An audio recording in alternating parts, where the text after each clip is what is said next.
He was under duress, how he slipped, he slides, he throws the ball accurately, and he led this team to, I thought, a chance to play for a national title. They had Tennessee beaten possibly. Great pass down the middle of the field. The Jahmyr Gibbs drop would have put him in chip shot field goal range. They could have moved on and maybe won a national title because Bryce Young was carrying this team. He did get banged up in the shoulder, but overall, if he can stay healthy and he can withstand punishment and play 17-plus games, you got yourself a great quarterback. That's the only question coming into his NFL career is a lack of ideal size.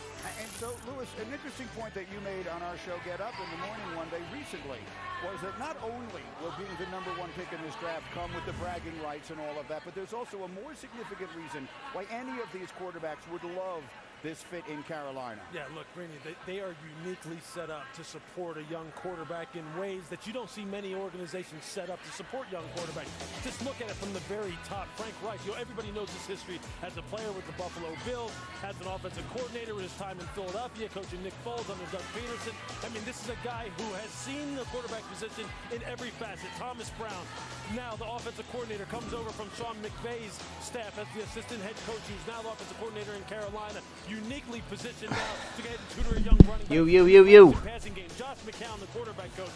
Anyone who has met Josh McCown will tell you this young man gets it. He gets it as a player. He gets the relationship aspect of it all. Jim Caldwell, the former head coach of the Detroit Lions, Indianapolis Colts, been around guys like Peyton Manning. The kind of just football knowledge that coach brings to the table. Any of these quarterbacks would right now, I'm sure, be praying, please, Carolina, take me. Yeah. Just take me because you're set up to succeed right out of the gate. Yeah, and for me, Bryce Young is my #1 because what it takes to play the quarterback. Where did the chat just go? Hard, decision-making, accuracy, the ability to ad lib, and none of those require you to be taller than 5'10" and 204. I don't want to be concerned about his height, his durability. He can process information and make decisions in the pocket like no other. You got to be a ball distributor. When things break down around you, I don't know where the chat just went. When there's chaos, can you stay calm? Where did the chat just go? Still deliver the ball. When the defense is coming at you, your receivers are going to get open, step up, eyes down the field, and find a receiver. All right. Panthers are on the clock. Decision making, accuracy, can he do it in the National Football League? Let's see. First round pick.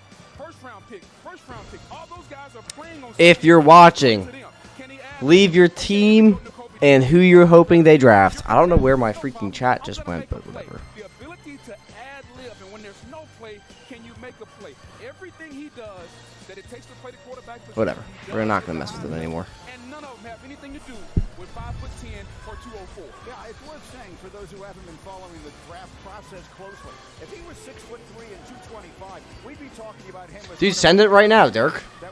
I'll take that trade. Let me get it.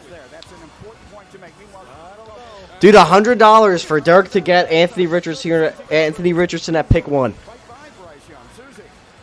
Well, Randy, just to raise the nerve level in here, the Panthers are taking their time, just like they did in the long process to pick the perfect quarterback for them. Throughout the process, dude, they had a consensus. I don't know why this take. I really want to know why. One thing I've always wondered is like with a pick like this, like right, like they all know the pick. They've known the pick for at least a week now. Why does it take a full 6 minutes for them to make the pick? Or am I tripping? Or at least had a good sense that this was their guy. But they still kept dating. They did their due diligence, and it wasn't until Monday when GM Scott Fitter. Oh, there's the chat. All right, I got it back. Office and formally proposed the question. He popped that question knowing that the answer was yes, that they both agreed on the same quarterback, and that was it.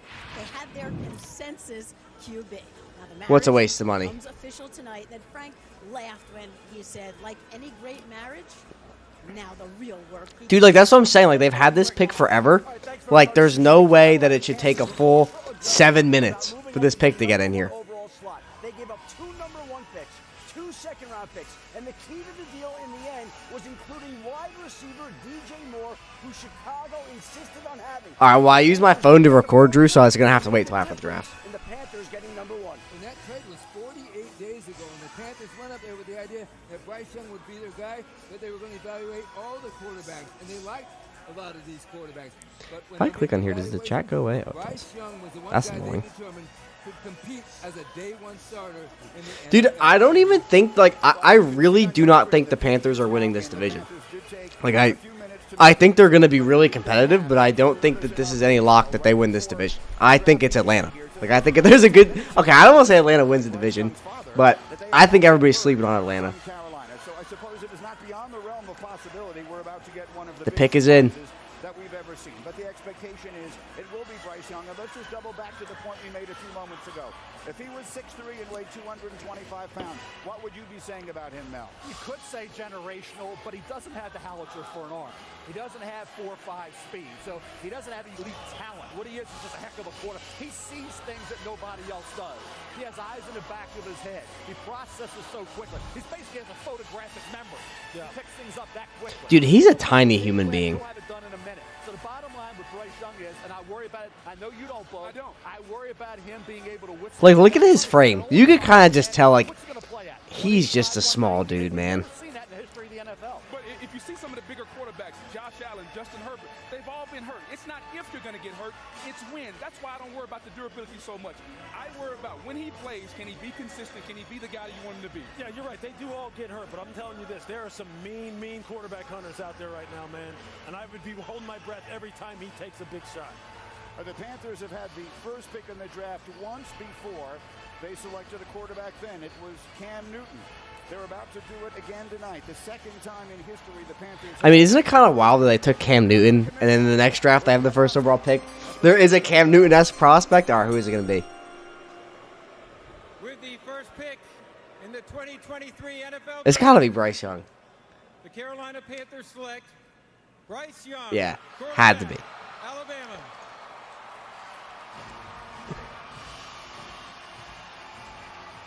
There it is.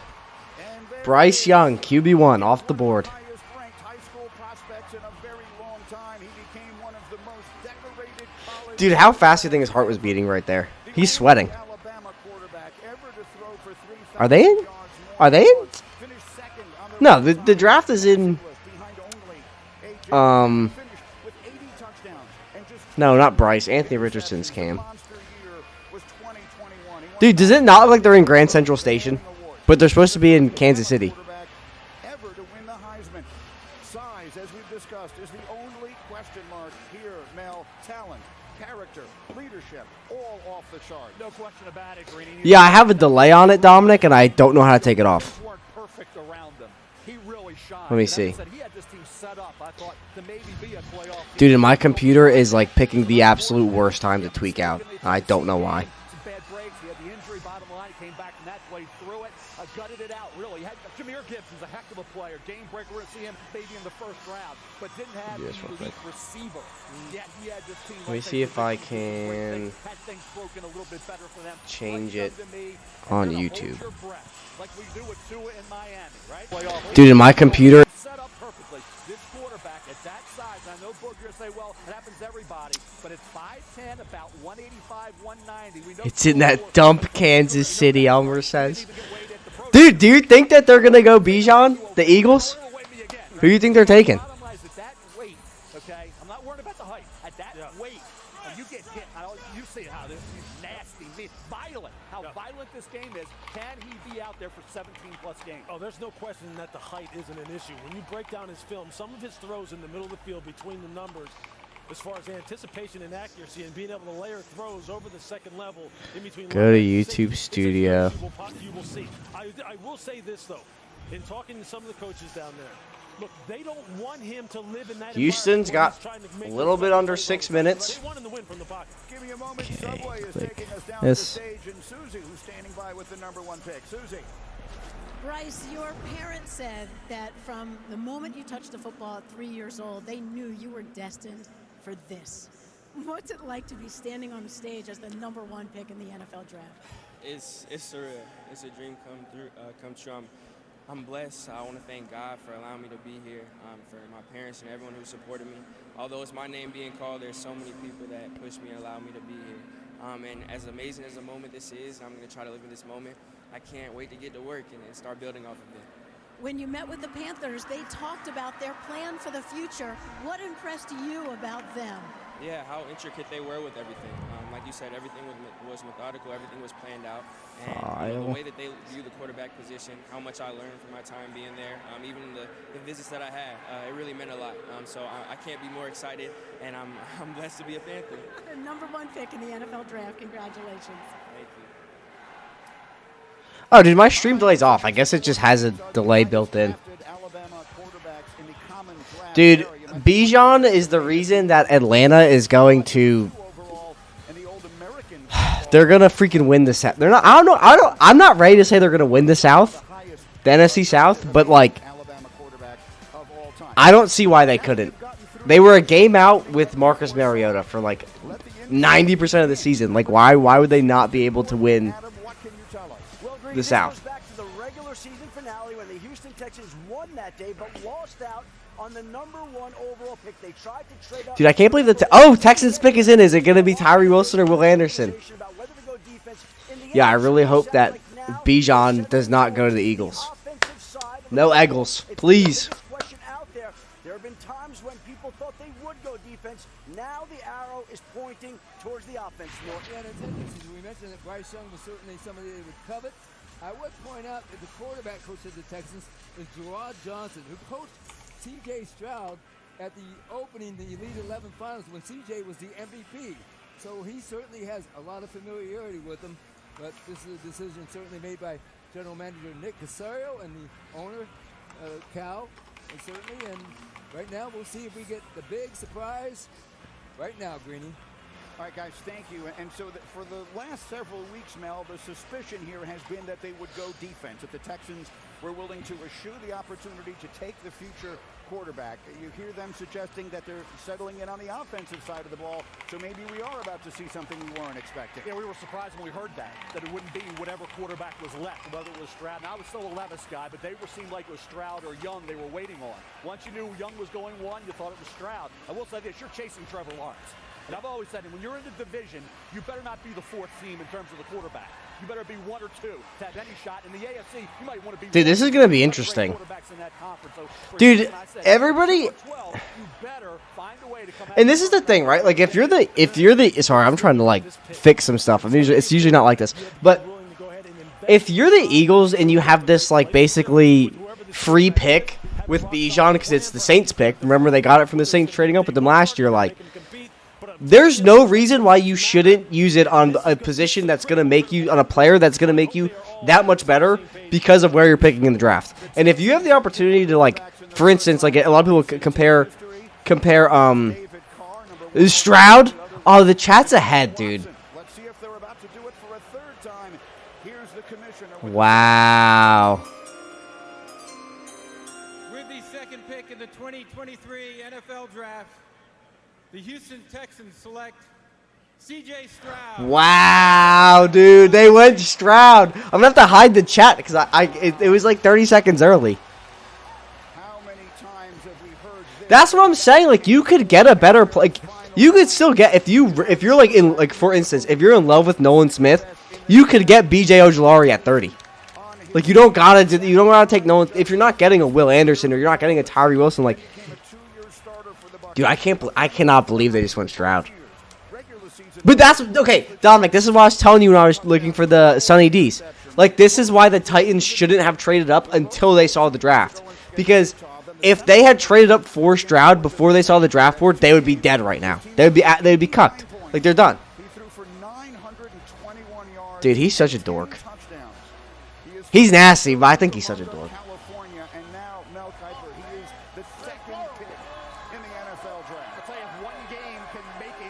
I don't think it's a bad. I don't think taking Stroud is necessarily bad. I think he's going to look really bad on the Texans in year one.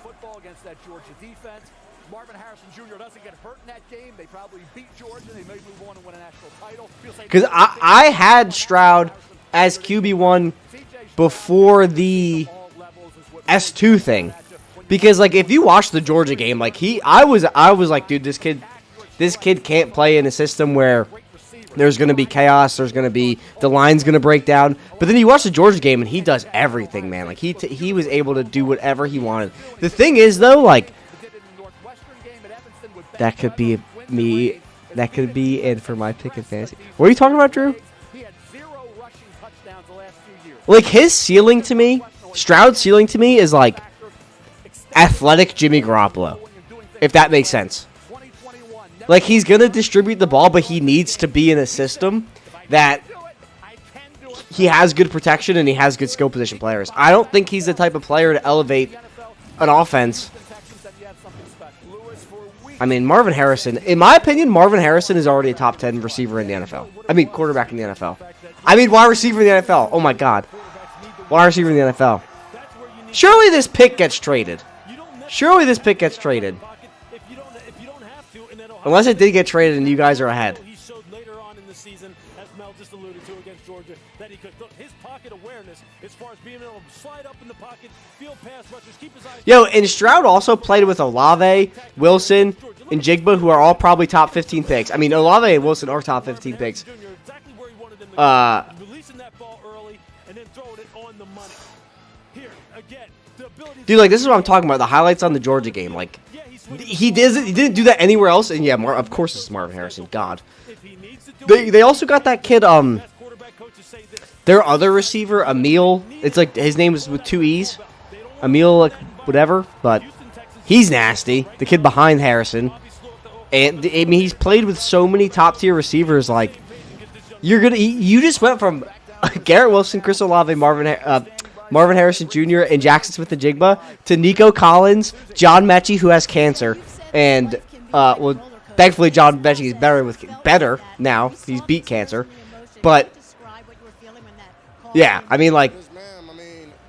God is battle testing me. It's something that I feel like is in me. It's not on. Did the Titans trade up, or are you guys trolling me? So I've been battle tested. I have the armor of God on me. So everything I've been through is preparing me for this moment. JPEX, when are you streaming Madden again? What would you say to all the young boys whose life doesn't always go smoothly? Man, believe in yourself. I was at a point where nobody believed in me, but I put my trust in God and my family and what I did. I had discipline and just consistency, man. You can do anything. I like Mechie a lot. I was hoping that. I don't think the Titans are going to trade. Dude, they're like. Apparently they were in on Stroud. Like, that's who they wanted. I know that they're not in on Levis. Like, they didn't. You're on your way to the Texans. Yes, ma'am. Thank you. All right, Susie, thank you. So C.J. Stroud goes number 2 overall. That sound that you hear across the country is people ripping. Levis? I disagree because Levis is older than Stroud, and he's way more erratic. And, like, being an older prospect, you should at least be a little bit more accurate, in my opinion. But he hasn't done that yet. Houston's going to move in to number 3, get number 2, go number 3, and have its pick at the top. Wait, Houston's trading back up?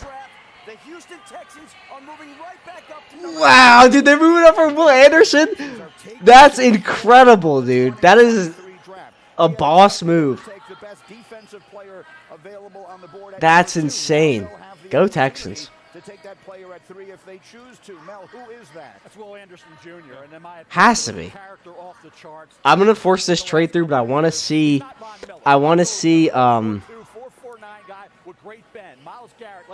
What the trade comp is. They have to be trading up for Anderson. The way they use the stunts and the twists. I thought Nick Saban and that defensive staff did a great job. That's weird. They haven't updated it on the actual draft. Like, they're just leaving it.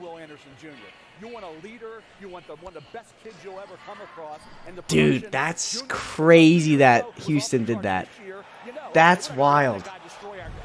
That's sick. That's like, you get your quarterback and you're going to get like the best player in the draft in Will Anderson. That's nuts. Dude, what if they trade up for Tyree Wilson? Oh my God. They can't fold this, right?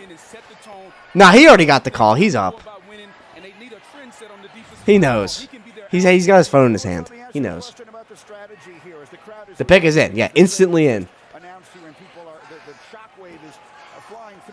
Dude, if they take Tyree Wilson over Will Anderson, I'm going to lose my mind. Surely they don't. Surely they don't. I don't want to look at the chat. You have to have the right quarterback. And D'Amico comes from San Francisco now. And what did he have out there? He had the right type of guys on the defensive line in particular. Dude, I see the chat changing and I don't want to look at it. Yeah, dude, they're hyped. They know they got.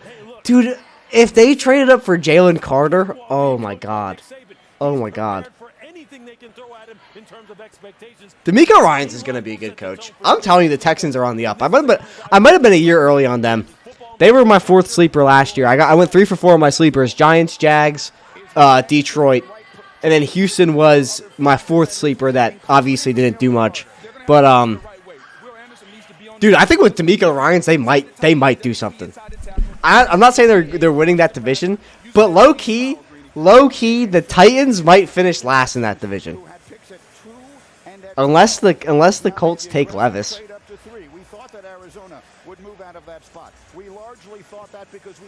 Dude, come on. The suspense. This is why the mock drafts have like changed so drastically. Like 2021 mock draft, I feel like I could have done. I feel like I was really accurate with it. It wasn't on YouTube, but I feel like I knew what was going on. Since last year with 9 trades in the first round, like, yo, like, I don't think you could predict I don't think you can predict the draft anymore. Like, even close. Like, my whole top 10 is already destroyed. Already got ruined. We're 3 picks in and it's ruined. The Arizona Cardinals have traded the 3rd pick to the Houston Texans.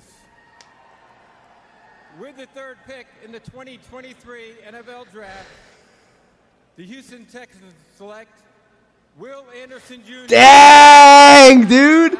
That's crazy! That is insane. I'm so happy for the Texans right now. I am so happy for the Texans.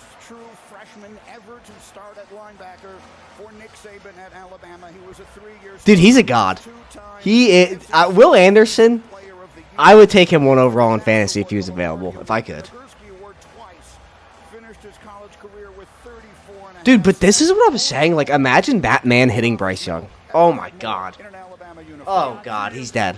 He's dead. He said, boy, he's going to be the #1 pick next year, guaranteed. His stats, his numbers fell off a bit. Didn't test great. Yeah, Mel, his stats fell off because he was getting triple teamed.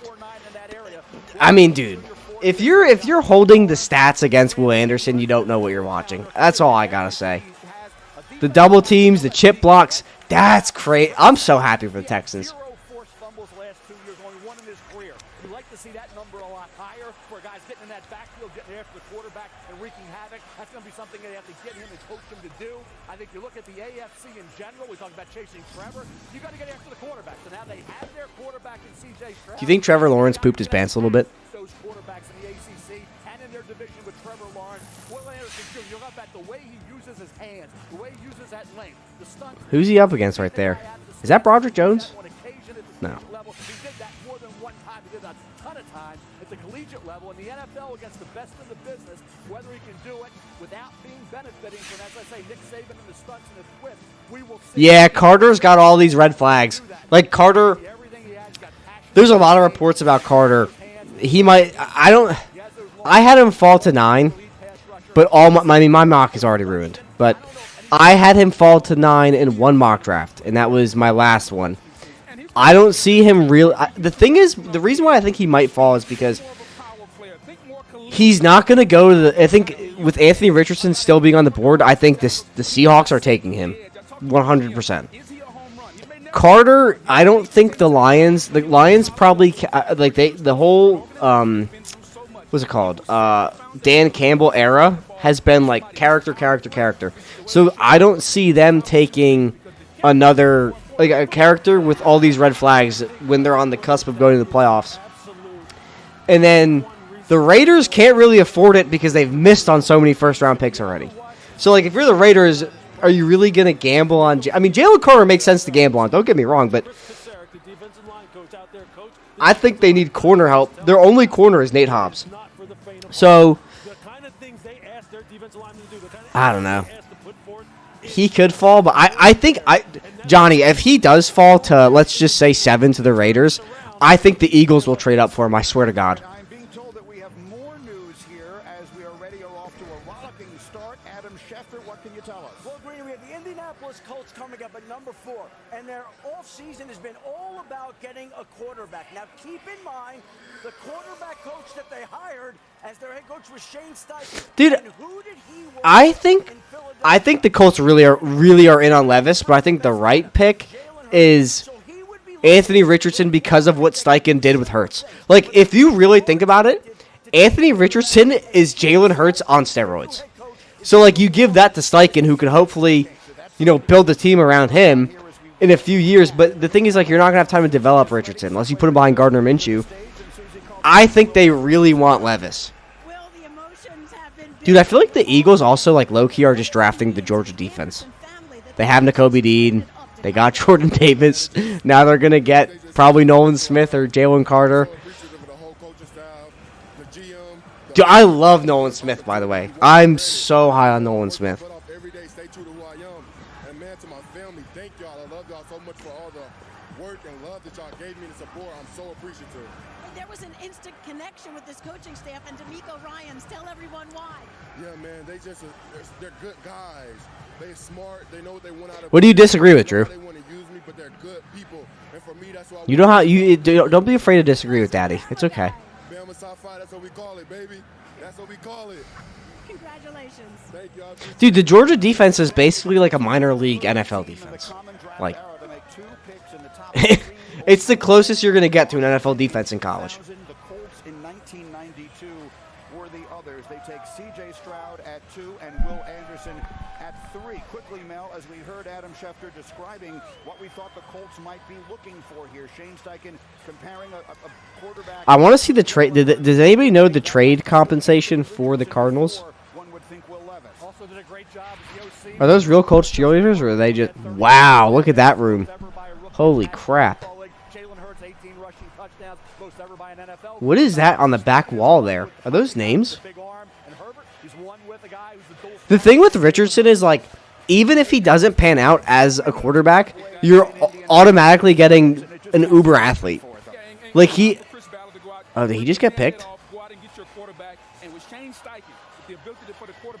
Like, even if Richardson never develops as a quarterback, you can't take this away from him. He's the most athletic quarterback in combine history. Like, he's the most athletic quarterback ever. He's also built like a linebacker. Like, I guarantee you, if they had helmets on and he was standing next to Will Anderson, you would think they're both edge rushers. I don't not believe in Richardson. I just think he's the most dependent on where it lands. With the 4th pick in the 2023 NFL Draft, the Indianapolis Colts select Anthony Richardson. Wow, they took Anthony Richardson, dude! Oh my god! Oh my god! That is insanity. Wow. Wow. That's a good landing spot for him, though. I think Steichen's the real deal. We saw what he did with Herbert as a rookie. We saw what he did with yeah, the thing is, like, he's got to sit a year. Like, you're going to see a lot of Gardner Minshew this year. And Superflex. Yo, Dominic, pick up Gardner Minshew in grind line. Yo, what's up, James? Yeah, I like Steichen. I think Steichen's going to do a good job with Richardson. I really do. I just think that, like, you're going to see a lot of Gardner Minshew this year. He's not ready right away. He's got to sit. That's the thing, though, with Levis. Like, comparing Anthony Richardson to Levis, I think Joel Klatt made this point. There's games you could point to with Richardson where he beat the other team. 12-33 next year and 1-3. What are you talking about, Dominic? I think with Richardson, you could point to games where Richardson beat a team. Like him against Utah. He beat Utah. There's no game from now all the way through 2021 where Levis beat a team. Dude, I can't believe Anthony Richardson with the Colts. That was a good pick, though, by the Colts, because you got to think, too, like, you have C.J. Stroud in that division now. You have Desmond Ridder, I guess. Anthony Richardson and Trevor. Like, you have to get someone who could keep up with Trevor Lawrence. And it might not work, but your best shot out of the lot is Anthony Richardson. Like, yes, you have a lot of work ahead of you, but like, you need someone who can go toe to toe with Trevor Lawrence. And if you're gonna take a quarterback with the potential to do that, it's Anthony Richardson. It wouldn't have been Levis, in my opinion. Well, see, that's just the thing. They don't have to put him out there on the field right away. Dude, that's fire. That's such a cool pick. I love that. You need to take care of this the right way. You need to take care of him the right way. Look, he reminds me so much of during my time in Philadelphia. Are those real Colts cheerleaders? As far as being big, strong, physical, the way he whips the football out of his hand and can still throw the football. I mean, he has elite, and I'm talking about elite mobility. Dude, because like that's the thing. Like, look at him. He's running away from Georgia defenders who are like uber athletes. You saw the 60-yard touchdown run against Texas A&M. He has 4.4 speed. I mean, Donovan can do the same things when he was at Syracuse. He can do the same things when he was at Philadelphia. You're going to tell me that doesn't look very similar? Those big, giant hands, 10-inch hands, 10-and-a-quarter hands, just waving the ball all over the place. He can do both. And when you're talking about arm strength, when you saw Anthony Richardson... All right, so this is Jalen Carter. This has to be Jalen Carter. Dude, are you serious? It's like he's throwing a kid's ball, man. And I've watched Donovan McNabb year after year in Philadelphia throw the football. And I'm telling you, with those big, giant arms and big forearms that he had, the ball just flew out. I gotta take this sweatshirt off. I'm dying. He'll work on his mechanics. He'll get his mechanics down, and he'll be able to increase his completion percentage. But this is a perfect pick for them. They need to be ecstatic in Indy. Subway, Susie with Anthony Richardson. Anthony, in the lead up to the draft, you talked about visualizing what this night would be like. We saw you come to tears as you were about to hug the commissioner. What was going through your mind? The journey starts now. I finally got picked up by a team. I know where I'm going. Shout out to Coach Nason for embracing me. That's crazy, dude. I cannot believe Anthony Richardson is a Colt. I mean, I mocked it like 100 times, but I still can't believe it happened. And there's an image tattooed on your right arm. Tell everybody what Jobin Lane means to you. First I want to thank God. He the one who even helped me get to this point. Helped me get to this spot right here. My uncle, he introduced the game to me. I just feel like I had to get the tattoo to stamp him for the legacy. So I appreciate him, and I want to thank God and my family. He'll be looking over you now as the quarterback of the Colts. Congratulations. Thank you so much. The fourth time in the common draft era, we've had 3 quarterbacks selected with the first. I can't believe the Texans moved back up. That's wild. If you're joining in, recap. Bryce Young, 1. CJ Stroud, 2. Texans trade up to 3. Take Will Anderson. You are watching the 2023 NFL Draft on ESPN. Johnny, give us some picks in that league. Dude, do we see Tyree Wilson here? Is there any chance that I think Seattle has so many edge rushers though, like they don't necessarily need to take. They just drafted Boye Mafe, and let's see who else they got. Wherever it takes you, you'll always find what you're looking for. I wish, Johnny. I'm not though, unfortunately. Dude, my computer's tweaking out. It's so annoying. What if you could make analyzing a big bank's data no big deal? Go on. Well, what if you partner with IBM and Red Hat, use a hybrid cloud solution to connect data across multiple systems globally, then analyze all that data with Watson? Okay, but this needs to meet our... Security standards? Yep. Compliance standards? Mm-hmm. So they get the insights they need. No chance Seattle takes a DB here. Make quick decisions. If you're right, dude, that's insane. That's the hybrid cloud solution IBM and a global bank created. What will you create? IBM. Let's create. That's it? Yeah. Progressive's Home Quote Explorer makes it easy to compare home insurance options. Man, I told my wife I'd be in here for hours. What do we do now? We live. They really need a slot receiver. Seattle. Does like anybody believe in Dwayne Eskridge? Save time and money with Progressive's Home Quote Finna be faded. Dude, I went to pick up the Sunny D's. Oh, I was actually just thinking. And they didn't have them at the store. I was really upset. Okay. Get the first Automan. That's actually really cool. Seattle low-key needs a tackle. They only have the 2 tackles. Their 2 starting tackles. Or 2 under legs. Ottoman! Ottoman! No! Ottoman! Back your leg! Come on! Some like to get there first. Ottoman, no!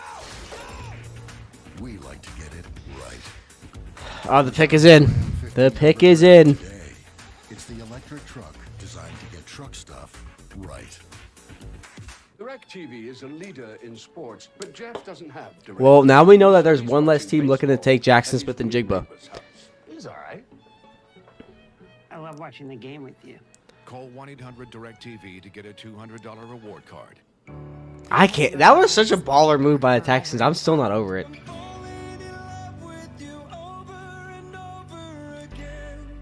Love Entwined, exclusively at K. Dude, these commercials are like ridiculous. Let me hear Mel's sweet voice.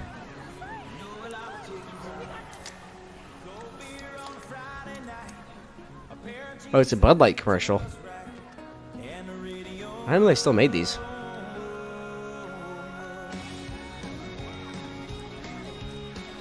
Isn't like...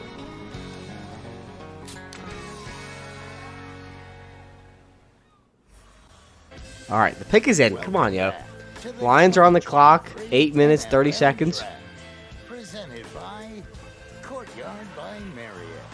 Seattle's pick is in. We will hear from the commissioner in just a matter of moments. We heard from our reporter Jeff Darlington in our pre-show before the draft. Dude, I'm excited for the Lions pick. Pete Carroll, the coach in Seattle, had informed the incumbent quarterback Geno Smith it was possible they would take a quarterback tonight. Now one wonders if the quarterback they wanted has already gone off the board in front of them. So do they go on the defensive side of the ball? Could this be a spot for Jalen? I mean, surely they don't take Levis here, right?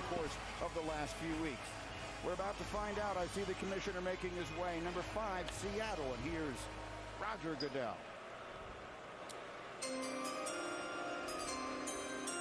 With the 5th pick in the 2023 NFL Draft, the Seattle Seahawks select Devin Witherspoon. Wow! Johnny, you're a monster, dude. Oh, my God. Witherspoon. Wow.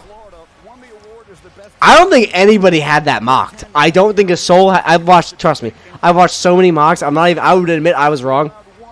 I haven't seen Broshmo do Witherspoon. I haven't seen Mel Kiper. Bengal. Goathouse. I have not seen a soul do Witherspoon to Seattle. You better buckle your chin strap. You probably better put a mouthpiece in if you're an offensive player when Devin Witherspoon is on the field. Because this first play you're about to see, folks, is one of the best plays as far as recognition and physicality and finish that you will see a cornerback make. Just watch that.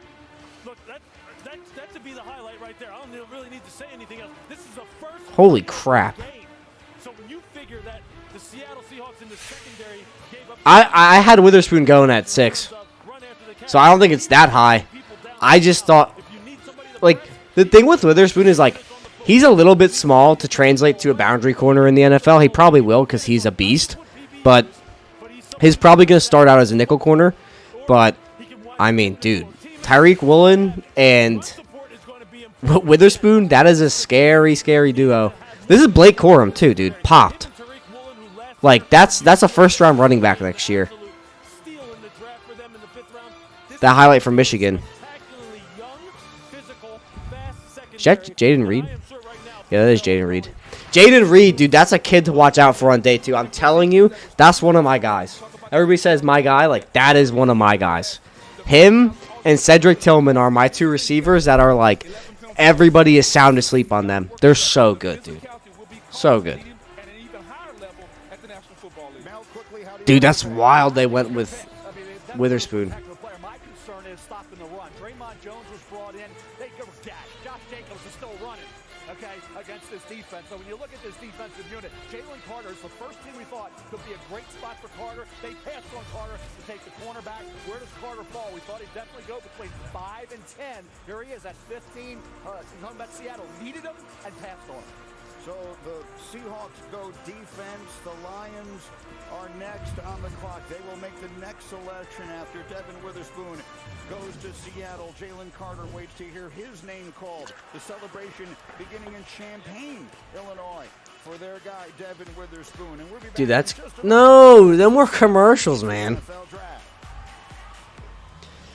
Drew, what did you think about that trade with Kobe and Kane? Also, Drew, if you can, text the group and tell them to hop into the stream. NFL Sunday Ticket. Does this mean you can watch NFL Sunday Ticket Tater without tot. putting a satellite dish on your roof? Does this mean you can watch your favorite teams out of market The Sunday? biggest bust of the first round? Does this mean all the players are YouTube celebrities now? Yes, to every one of those things. I'll tell you who I think one of the biggest busts is in general. I think one of the biggest busts is going to be DeJuan Jones, personally. I think he's going to get demolished by speed rushers. He has some of the slowest feet I have ever seen. He's just gigantic. Outside of him, I think this is my problem with Quentin Johnston. I think everybody is grading and evaluating Quentin Johnston as what he can be, not what he is on film. Cardinals are trading up for Jalen Carter. They have to be trading up, or Paris. This is Paris Johnson or Jalen Carter. But yeah, Drew, I think the biggest bust of the first round probably gonna be I think Broderick Jones isn't gonna be a bust, but he's gonna get labeled a bust because he's probably gonna have a rough rookie year, but he'll be fine. I think Quentin Johnston could be it. Our experiences you'll always have. Trying to think of who could end up in the first round. That might be a shock.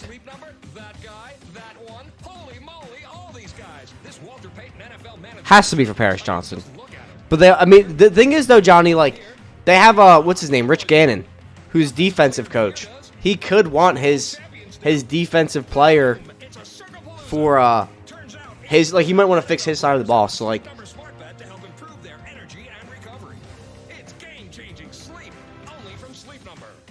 Which Robinson? Doesn't get any better than this. Yeah. Who were you offered? If it rained though, and that's why I brought these. Boop, boop, boop. See? Now they're protected. Cheers to that.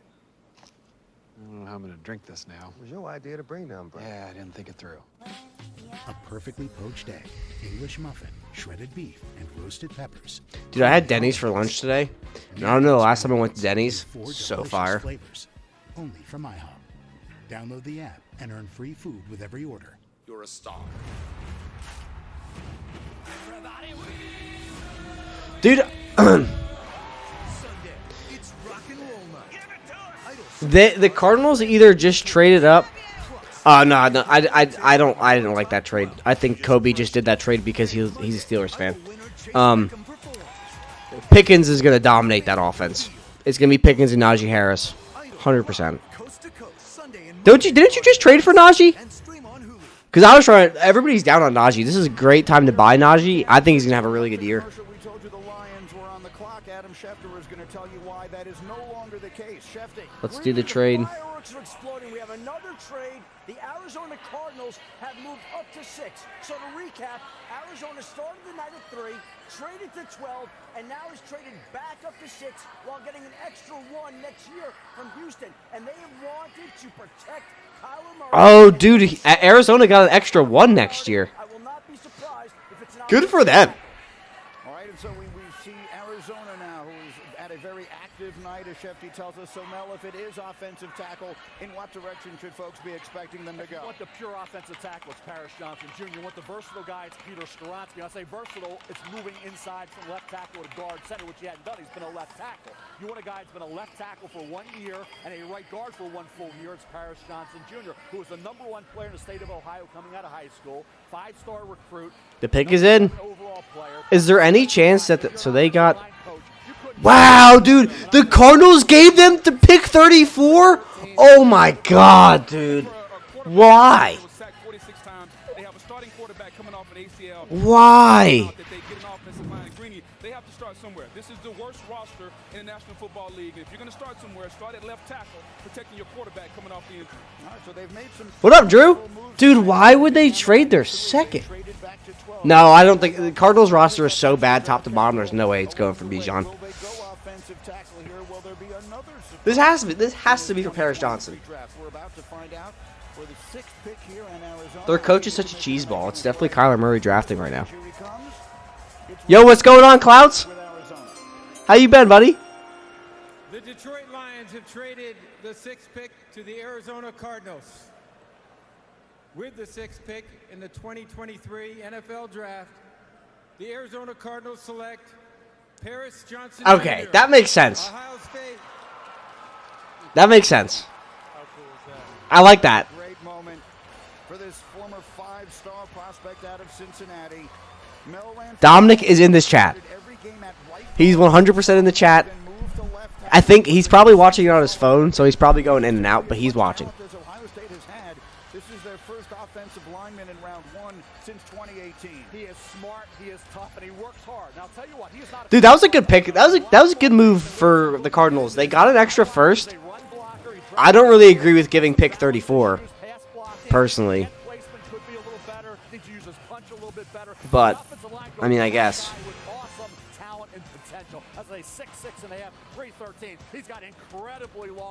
Dude, Paris Johnson did get sunned by Lucas Van Ness, though. I'm just throwing that out there. Yeah, I don't have the stream delay on. I don't know why it's delayed.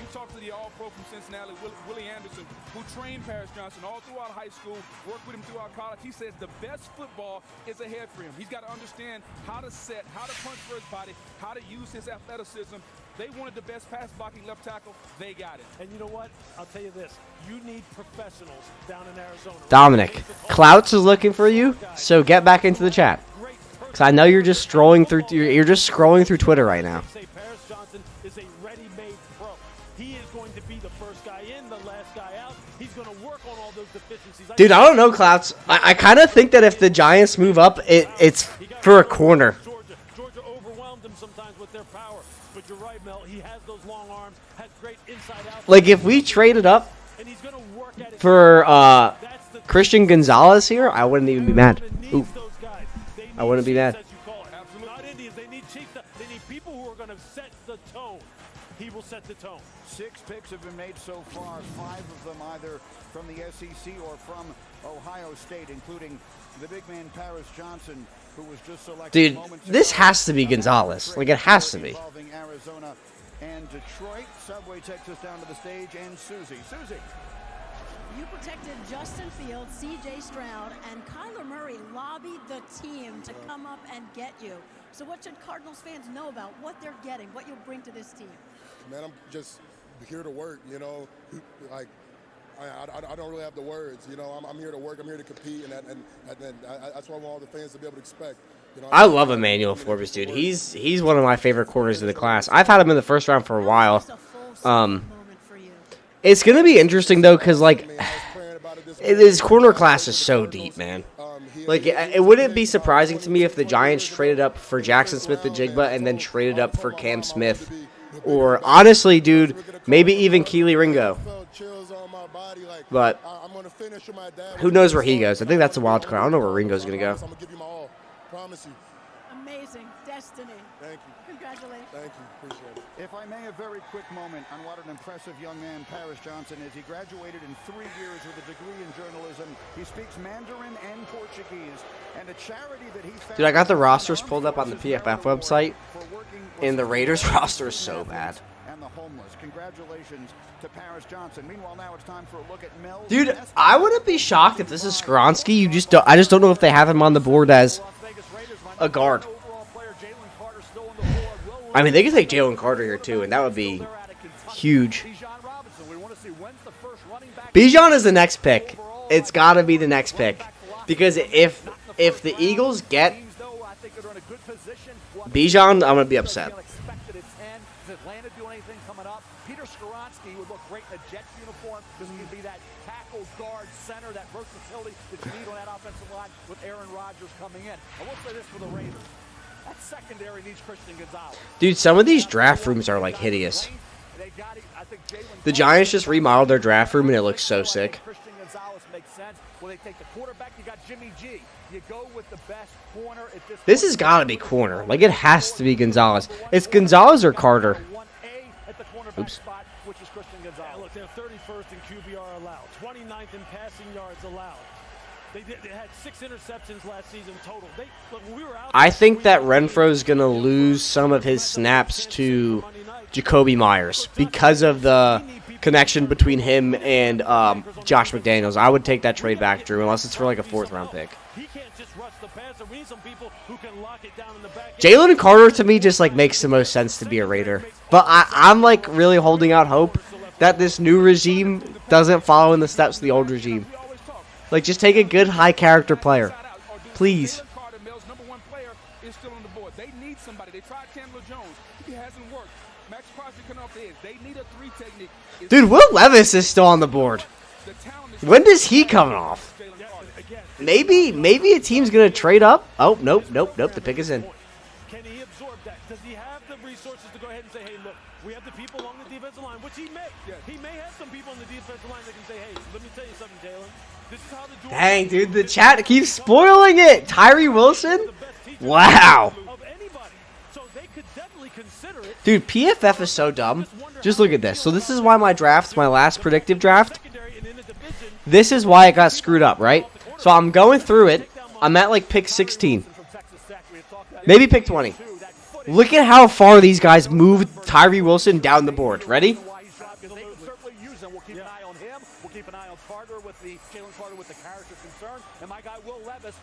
That's insane. They put him at rank 28. And it's all because the dude with the curly hair doesn't like him. Yeah, my first round mock got destroyed. I think I feel good, though, that everybody else's did, too.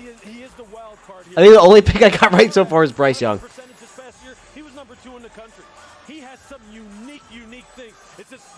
I think it's really cool, though, that the draft is transitioning to this hyper-aggressive, like, mindset of we're going to go up and get our guy for teams.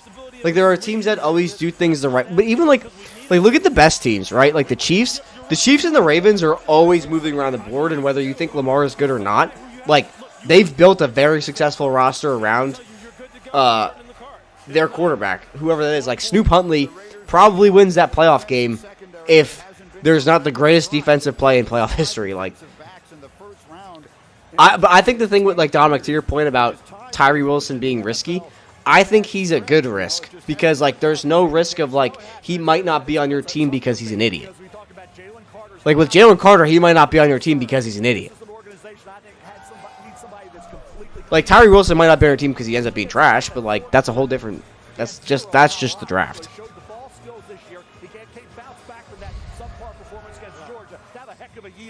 Dude, how did you guys see Tyree Wilson so fast? Like, my thing is still so far behind. I'm going to reload the page. That's what I'm saying. That's why pass rusher has to be in consideration here. This will be Here's what I will say. No matter who it is, he will get booed in this city. There's very little question the fans in Kansas City. All right, the pick is in. I don't know how you guys saw that so fast. With the 7th pick in the 2023 NFL Draft, the Las Vegas Raiders select Tyree Wilson. Wow. Defensive end, Texas Tech. That is a big dude. All right, so there he is, a transfer from Texas A&M. He had a huge final season. He low-key looks like the crocodiles from Donkey Kong Country. 43 pressures before breaking the foot. Such a sick duo. I agree. They needed another edge rusher, too. I think that was a good pick by the Raiders. I do. They probably needed Jalen Carter worse to fill that position of need, but, like, Tyree Wilson has Will Anderson upside. Like, he does, as much as that is weird to say, like...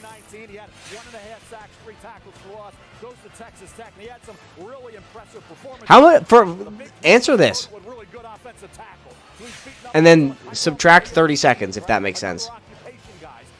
How much time does Atlanta have on the clock? Because right now, for me, it says 6:20, but you're going to see this 30 seconds from now. There's some things to work on. They dropped him into coverage. They moved him around. I like the talent.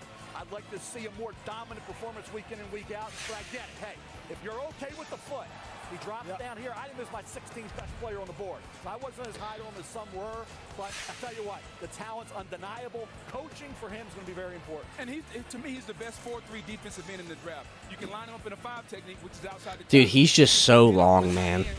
And it just shows up all over his tape. Like, look at how much bigger he is than that tackle. Max Crosby had 46% of their sacks. That's the second highest rate in the NFL. They had to get a compliment. That's against NC State. I think that kid McKay's pretty good. I haven't watched him, but... defense. We're not going to do it in the back end. We're going to do it up front and affect the quarterback. Well, I'll tell you what, I look forward to seeing him out at the pass rush summit out in Vegas this Sunday. Like I tell you, he will be there. Max will have him there. And I think the thing that I like the most about him is that this is a guy who, because of how long he is, I watched this guy. Dude, he's gigantic. Cut off and still be able to just take those long arms out there and just clip the running back's legs as he's going by, and I'm going, see, that's the difference with him. He's physically so gifted that it doesn't have to be perfect. When it does become perfect, when he does develop more... Holy crap, look how big his hand is. He can actually use those long arms with a lot more explosiveness. If he's healthy, hey, he could be absolutely hell on wheels, man. He really could. Bijan. It was also nice of you to allow him to borrow your suit for the evening. I don't think Mel can pull that off. I don't think Mel can pull that off. Right off his feet like he was. Dude, I'm so far behind. Oh, no, the pick is in. Okay, it just came up. Will the quarterback Will Levis hear his name called shortly? Dude, surely Atlanta doesn't take Levis, right?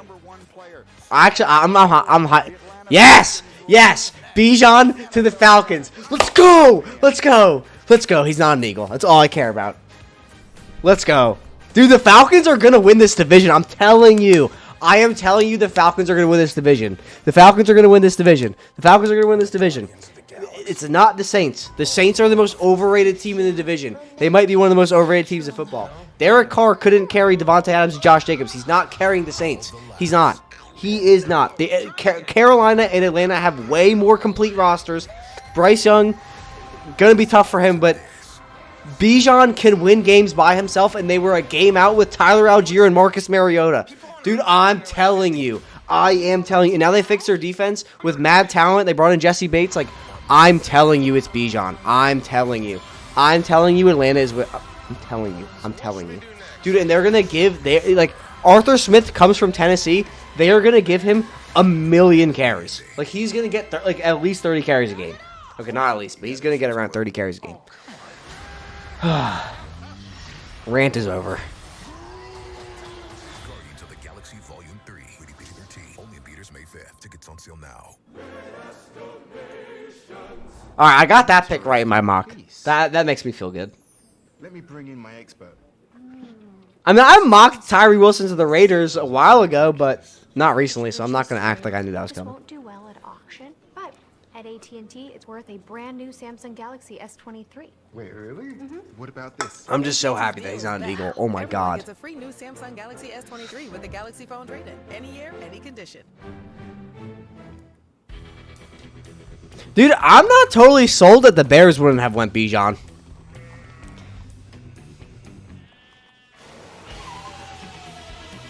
Dude, and like, let's talk about this too. Like, people actually think that Tyler Algier is like a very good running back.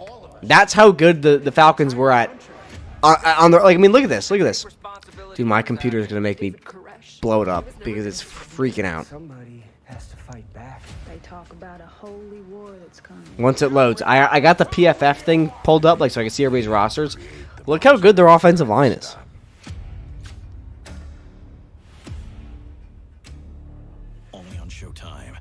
Stream Showtime on Paramount Plus. It's your igniter. Dude, it's tweaking out. It's really annoying. It's never done this before.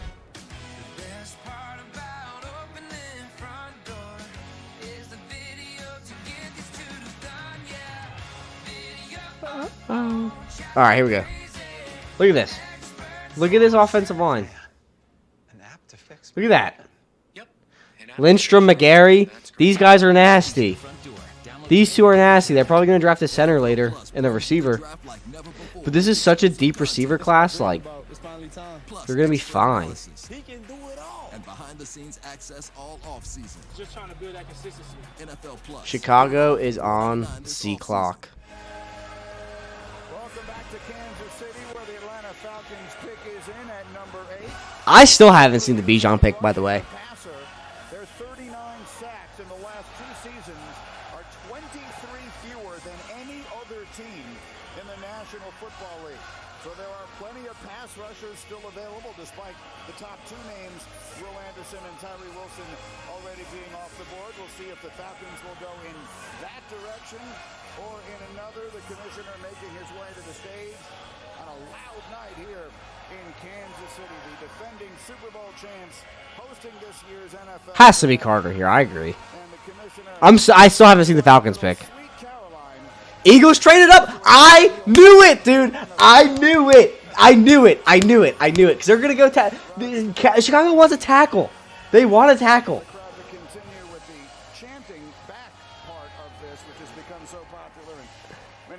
Here we go. Here's Roger Goodell. All right, I'm finally seeing the Bijan pick. Atlanta Falcons pick. I'm joined by Chris and Shane from Big Brothers Big Sisters of Kansas City. Chris and Shane are a true testament to the power of mentorship. The NFL and its teams work closely with Big Brothers Big Sisters. Where's Johnny at? I told him this was going to happen. Work on social justice through our initiative, Inspire Change. The Falcons are big-time supporters of the organization, and they're thrilled to have Chris and Shane making their pick. Okay, guys, take it away.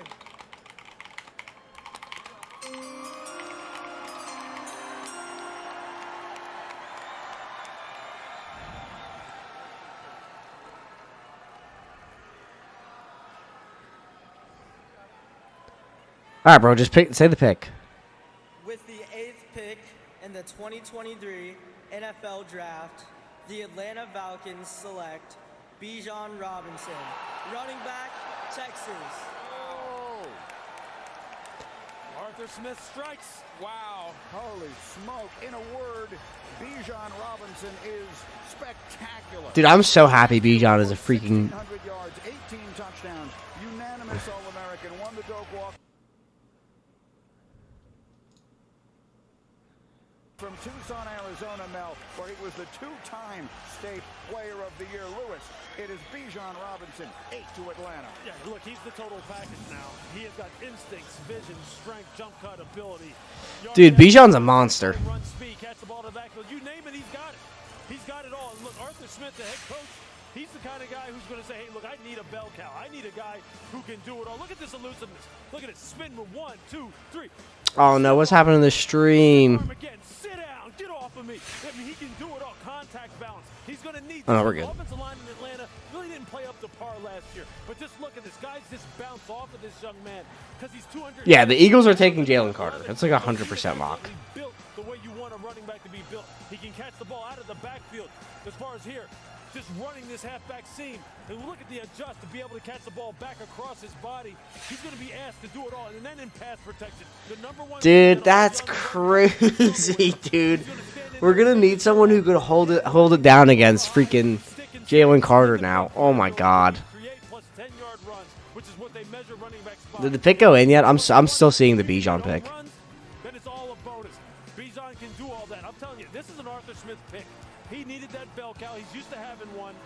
Now he's got one. He wore the number 5 because his football idol was Reggie Bush. We'll talk more about him in a moment, but first, I'm told Shefty has more breaking news. Shefty. Well, Greeny, the Philadelphia Eagles have moved up to number 9 here. And again, we look at the board. I wonder what they gave up. Carter is the number 1 player on Mel's board. And if we go back to where he played at college, he played with the Eagles picks last year, Jordan Davis and Nakobe Dean. The Eagles have done a lot of work on him. This is later than people thought Jalen Carter would go. We'll see if he winds up being the pick, Greeny. I mean, this is where I had Jalen Carter coming off the board, but it was to Chicago. By Carolina. They traded up to get to number 1, and so it was the Bears, and now the move here to Philadelphia. And we talked about After the Eagles pick, I got to go to the bathroom. Who was there? Jordan Davis. Who does Jordan Davis play for now, Greeny? That being Jalen Carter, the Philadelphia Eagles. Correct. So how ironic would it be if the Eagles go back and try to recreate the tandem that was at Georgia, Jordan Davis and Jalen Carter, Mel? Yeah, I'm going to go back to Atlanta. This Bijan Robinson pick, I'm not going to let that go. This is a running back in the first round, guys. Sounds like the heck of Philly. Hey, this is a running back. Tyler Algier, BYU running back, had a really nice year. Yeah, but Tyler Algier is not good. Like, he's... Algier had a good back. This defense, though, Oh, they're hyped up. They just got Jalen Carter. They are so hyped. Henry, Arthur Smith, I get that. Is it a luxury pick when you got a really Howie Roseman's such a dork.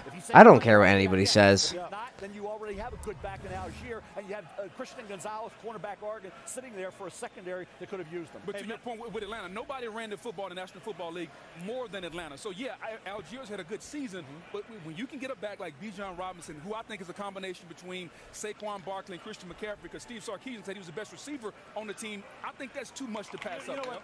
And look, I think we forget just how look, Saquon was like one-of-one type of talent. Look, Adrian Peterson, those type of guys, look, I get you have that discussion there. I'm with you, Mel. Mel's converted me, okay? I'm one of these guys who now believes, look, there's just too much evidence that suggests that in the top of the second, late first, you can get running backs who are going to be Pro Bowlers, who are going to be MVP candidates. Look, Arthur Smith had one in Derrick Henry, who was a second-rounder down in Tennessee, so he knows. But I'll tell you what, moving forward to this pick here with Philadelphia, you think about the veteran presence they have on the defensive line, it would be perfect to absorb a guy like Jalen Carter. Fletcher Cox. Dude, the Falcons tweeted Bijan no matter what. That's actually really funny. Dream comes through. How does this all tie back to your granddad, Cleo? Oh, man.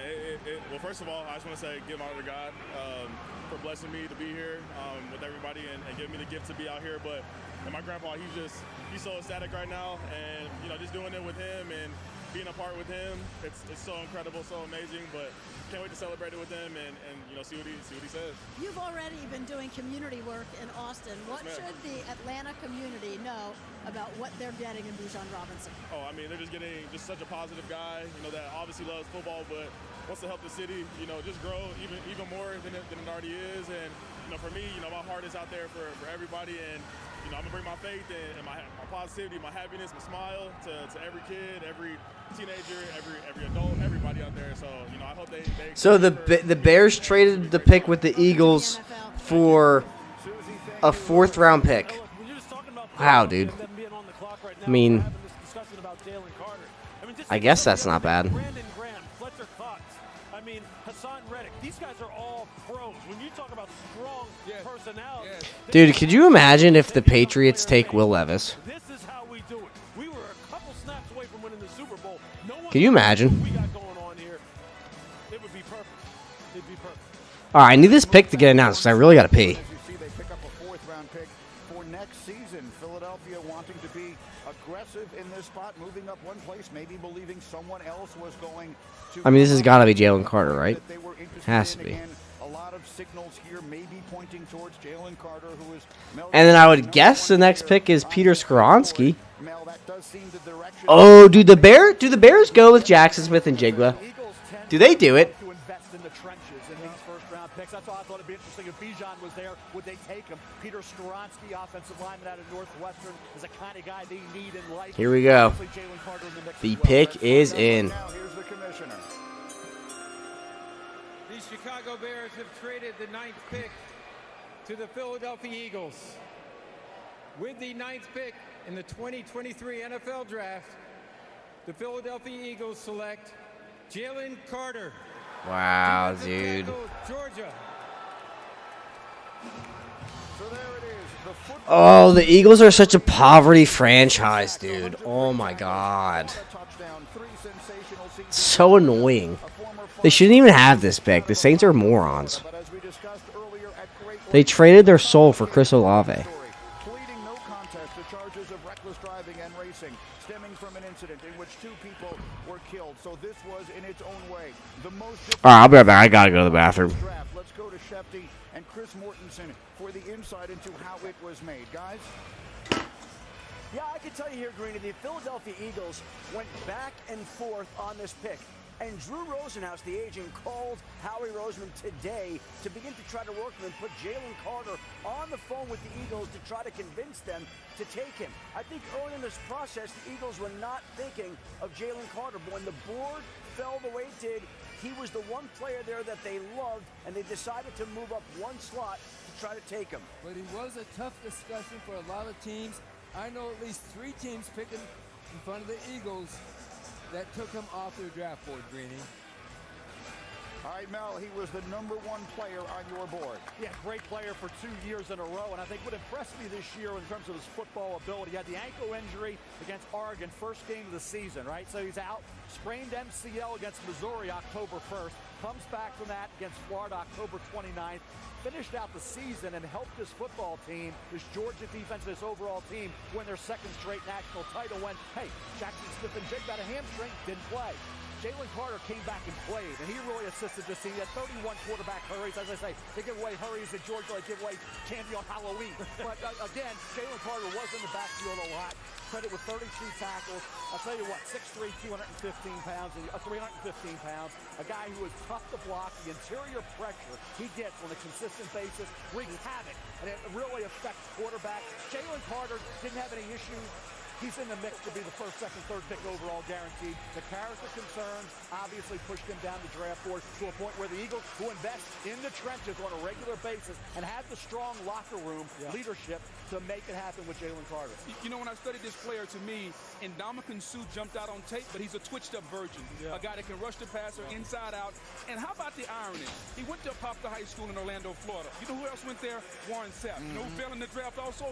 Warren Sapp, and he's a Hall of Famer. You see the emotion on the young man's face. It means something to him. So whatever happened off the field, let's hope the organization in Philly, we talked about the structure, they can take care of this young man because he's got that type of potential. He can play with power. He can play with speed. He dominated when he wanted to. The key is the National Football League, you got to be able to do it snap in and snap out. He's about 15 pounds too heavy. He's got to get in better shape.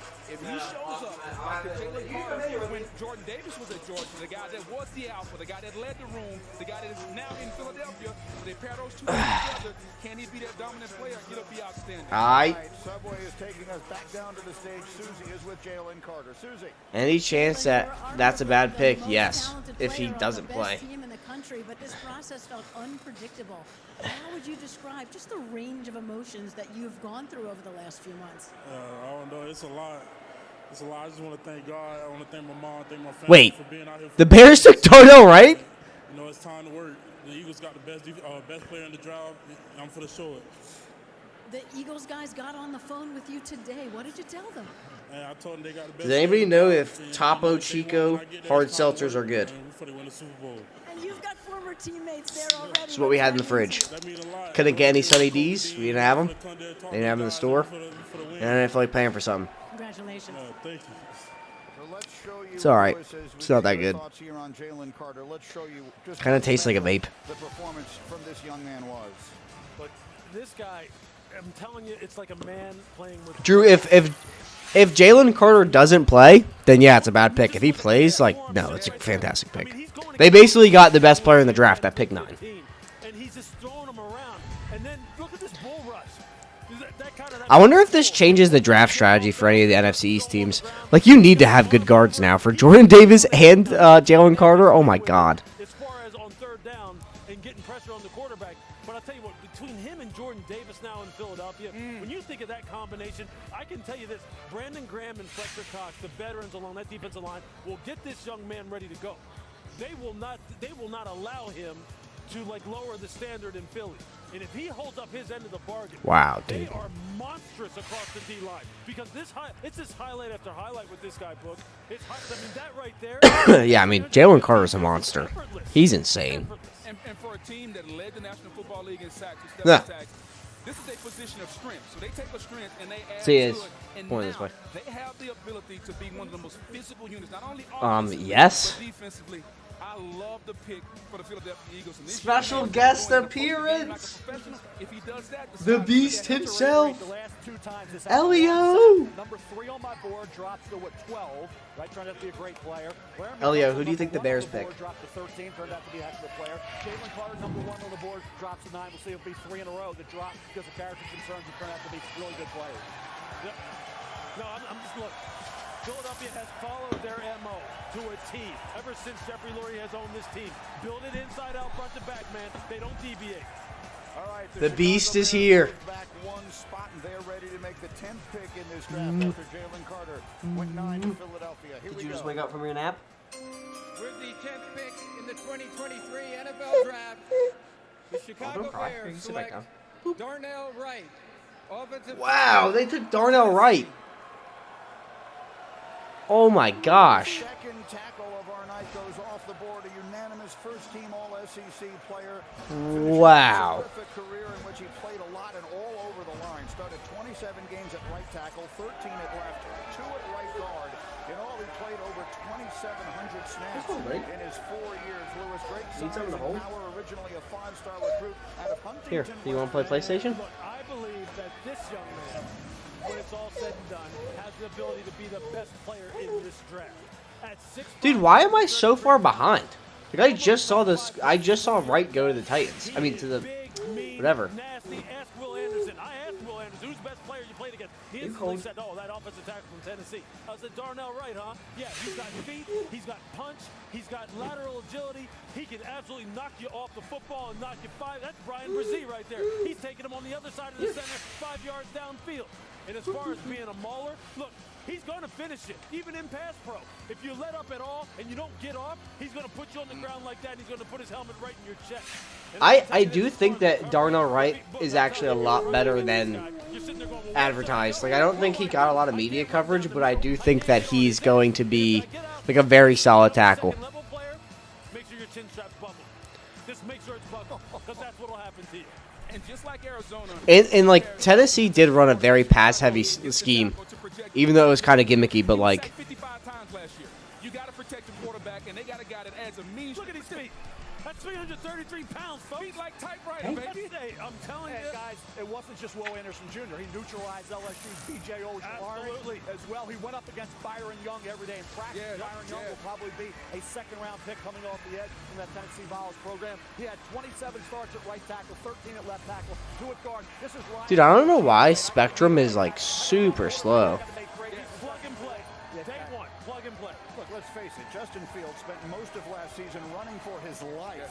So one of the things they desperately needed was to get him some protection, and they do. Number 11 in Tennessee is next. It's the NFL Draft from Kansas City. Hey. Hey. What did you think about that move? George Foreman ain't no new champ. He is the new chump. Big George Foreman is a great. Dude, I can't believe they took Darnell Wright. That's still wild. You want to turn around? A 5-star film. Big George Foreman, PG-13, now playing. I'm Peter Davidson, because before 11 a.m., I like to keep it toned down and simple, just like Taco Bell breakfast, with fluffy eggs, sausage. What was the over-under on when the first receiver comes off the board? Are we on TV right now? I don't know. Say something to the chat. Hey guys, random question. Is it bad to swallow the lime in your Corona? Andy, did you swallow your lime? No. He definitely did. It's all right. Limes are a superfood. What if buildings could tell you how they could be more efficient? I'm listening. Well, with IBM, you can use software to help you connect and analyze data from HVACs to elevators to lights. What if we use AI-driven insights to pinpoint inefficiency? Yep, and Let's act talk on to the Twitter. Saving Did energy, anyone? Money. And emissions. Yep, that's a big one. Now you've built Did something better for everyone. anyone Solution IBM and a global real estate company. have What will you create? IBM. Dar? Try Tide Power Dang it.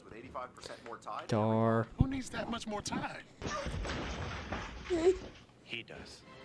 Yeah, I like that pick for the Titans. It means you're gonna need more Tide. See?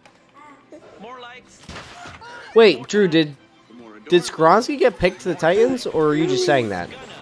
'Cause I'm super far behind. You're gonna need more Tide. It's a mess out there. That's why there's 85% more Tide in every Power Pod. Dip into Typhoon Cove. The metro area's most outrageous indoor water. Carl? Yeah. We're doing Snickers. We did the water park yesterday. You didn't invite me? We didn't actually go to... Ooh. Is it fine? Never mind, Carl. Subway keeps upping their game with the Subway Series, an all-star menu of delicious subs. Like number 6, the Boss. Meatballs Got with crumbs all over your marinara face. and pepperoni. I get asked so many times, who's the boss? If you get the Boss, you are the boss. Aw, dude, I already picked him. Hopefully he doesn't go. We could just go back. Sticky floors. I think they might take Jackson Smith and Jigba here. And second wins. You never forget the way some things taste. Great taste. 96 calories. Tastes like Miller time. Oh, the board's already filled out. Oh, I guess Skoronski did go. It's his actual. The 2023 NFL Draft, presented by Courtyard by Marriott. Welcome back to Kansas City, where the Tennessee Titans are about to announce the 11th pick in this year's draft, the highest that they've drafted since 2017. They were the only team in the NFL that didn't score 30 points in any game last year, so clearly they need help on the offensive side. Does that feel squishy to you? They have the aging quarterback in Ryan Tannehill. They have the young quarterback whom they drafted last year. Not quite clear whether or not he is the future there in Tennessee. There was a lot of speculation. I can't give you any of that. Maybe in a few years. Looking to trade up for a quarterback, but we believe that was C.J. Stroud, and Houston beat them to it. The PFF mock draft simulator has Skoronski already in. So I don't know if he got picked yet, but I'm not seeing it yet. Does he have to kick inside the guard at 6'3.5" with short arms? You get about Skoronski and what he did at Northwestern. Solid career, outstanding career. But David Ojabo in 2021, yeah, he needs to go out. Gave him trouble. So I'm projecting him to guard. I just can't do it right now. What do you think? Well, I think he's going to go to guard, much like Zach Martin with the Cowboys. He was a tackle. Yeah, I'll do it for that. Do you want to wear the headphones? Do you guys think Elio gets drafted? I think he's a plug-and-play guard. Last year, Tennessee started a guard that weighed 250 pounds. They need some. Do you want to say something? Inside, especially the way that head coach Mike Vrabel wants to run the football, the physical style, how they want to control the line of scrimmage. This pick is screaming interior lineman. Well, we still haven't had a wide receiver. I think that's pretty good information. Was 30th in the NFL in receptions and receiving yards last year, and then released their leading receiver. Did Skoronski get picked yet, or is it still just the pick is in? And I do see the commissioner making his way here. So Tennessee, we will announce their selection, and then the Lions are on the clock at number 12 here after a flurry of trades. So we'll hear from the Lions after we hear from Tennessee. All right, Elio, say goodbye. From the commissioner. With the 11th pick in the 2023 NFL Draft, the Tennessee Titans select Peter Skoronski, offensive tackle, Northwestern. And there he goes. Dude, is there any chance the Lions take Levis? First-round pick out of Northwestern, who is the only unanimous All-American in Northwestern football history. And football very much the family business for the Skoronskis. Peter's grandfather, Bob, is a member of the Packers Hall of Fame. He was a captain and a 5-time champion playing for Vince Lombardi. I spoke to his head coach, Pat Fitzgerald, yesterday. Peter Skoronski is a no-nonsense young man. Mel, he didn't want any part of the hoopla here. He's in a pizza joint tonight with his family. I'll tell you what, 6'3.5", 313 pounds, very athletic. I'll tell you what, very experienced as a run blocker. The hand placement is a drive blocker, sustains well, reaches his mark pulling, gets to the second level, and pass protection. You know about lacking the ideal length. You better be a great technician with excellent footwork. He has that. Effective punch move, mirrors well. Power rushers drove him back some. As I say, length with David Ojabo gave him trouble in 2021. I projected him as the #1 guard in this draft. I thought he was going to be a top 15. Dude, I think that Ryan, like the Skoronski pick, the Skoronski pick will actually be fine. Evan Hall from Northwestern.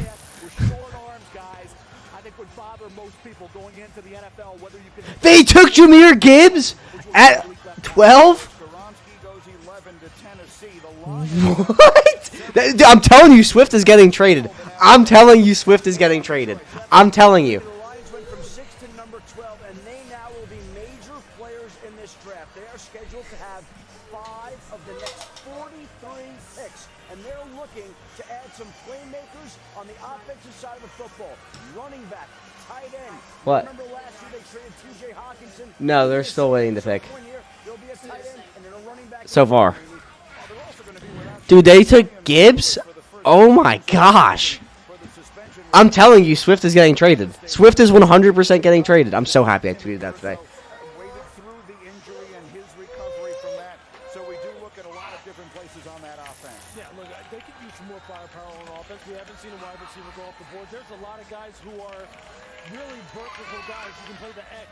The slot. They can play the flanker, a split in. That's what I'm referring to. I mean, they have their pick of all of them. They could still go with the cornerback. They could still use more firepower there in the secondary. They could still use pass rush. I don't know if they feel as though anybody is, worthy of that spot right here. But they have the whole board open to them right now. We're going to find out right now. Here's the commissioner Dude, with the line. I told you Swift is getting traded. 2023 NFL Draft. The Detroit Lions select Jahmyr Gibbs, running back, Alabama.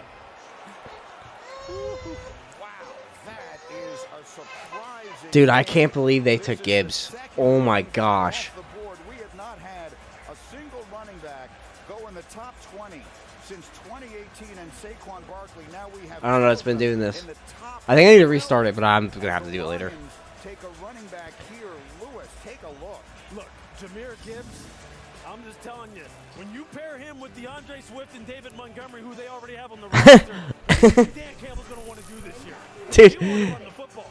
Jahmyr Gibbs can do it all. Transfer from Georgia Tech. He has got home run speed, sub 4.4 speed. He can run inside and outside, and he can catch the ball out of the backfield. His comp, to me, obviously is Alvin Kamara, Christian McCaffrey type, and you can. No, dude, his comp is not Alvin Kamara. It's Aaron Jones. He is literally Aaron Jones. He's built well from the lower body on down, from the hips on down. I saw that at his pro day. And he's just one of those guys who is a three-down type of player. And you're going to have a three-headed monster in Detroit. Second thing is DeAndre Swift can catch the ball to the backfield, run football inside, outside the tackles. David Montgomery's as tough as they come. And this guy is a home run winner. You can use him in a lot of ways. You can make him a slot receiver. You can move him wide. He can help out in the kick return game. Touchdown really waiting to happen. So against Texas this year, 9 receptions for 74 yards and a touchdown. I highlighted that uncharacteristic drop in the game against Tennessee. It cost them big time in that game, but that's not something you saw on a regular basis. You rarely saw Jahmyr Gibbs drop a pass. He is electric with the ball in his hands. He strings multiple cuts together in one run. And he was a heck of a player at Georgia Tech, and he doesn't cough it up. He's got really good ball. Dude, if you guys are in Dynasty Leagues, go ahead and trade for DeAndre Swift right now. He's going to get traded. He's going to get traded probably by tomorrow.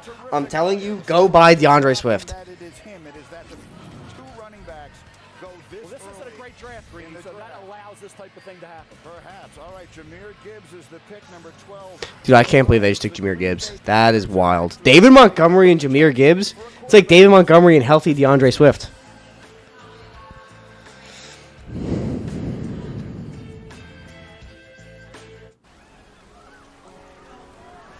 Has to be. I don't know if that's a good landing spot for him, but I think the tricky thing with that is, like, I think the Dolphins have 3 picks this year. So, like, are you really going to use one of those on an injury-prone running back when you could just stick and pick in a loaded running back class? Like, yeah, DeAndre Swift's an insane talent, but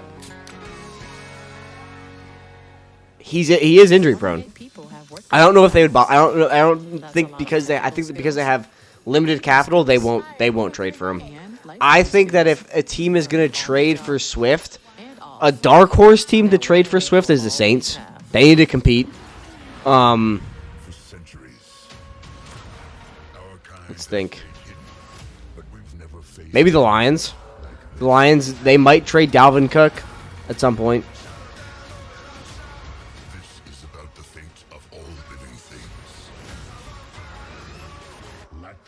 The pick is in. Wait, Drew, don't say it. I don't want it spoiled.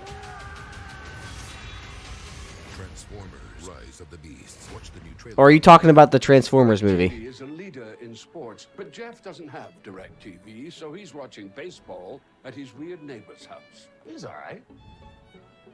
I love watching the game with you. Call 1-800-DIRECTV to get a $200 reward card. Yeah, we love our house, but the cost of home ownership has been a struggle, with utility prices rising. And sweetie, can you practice that somewhere else? Anyway, like I was saying, it's getting harder and harder to make ends meet. And hi, do you mind? Well, on the bright side, new customers who bundle and save with Progressive save over 20% on average. Sorry, we let them practice here on Thursdays. Sounding good, friends? Because your lives are forever entwined.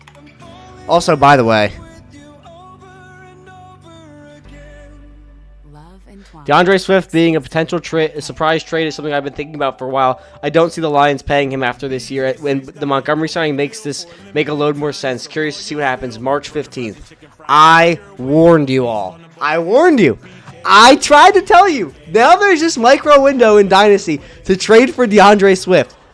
Trade for DeAndre Swift before the draft ends, before the first round ends. Because someone's going to be bummed out. Oh, man, now Swift's got to split with Gibbs and Montgomery. No, you dummy. He's about to get traded within the next 24 hours.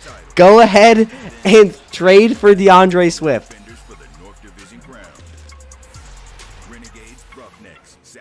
I've mocked Van Ness to Green Bay like 8 times. I didn't do it in the most recent one. I think that was the only one I didn't do it in. It was him or Mayer almost every time.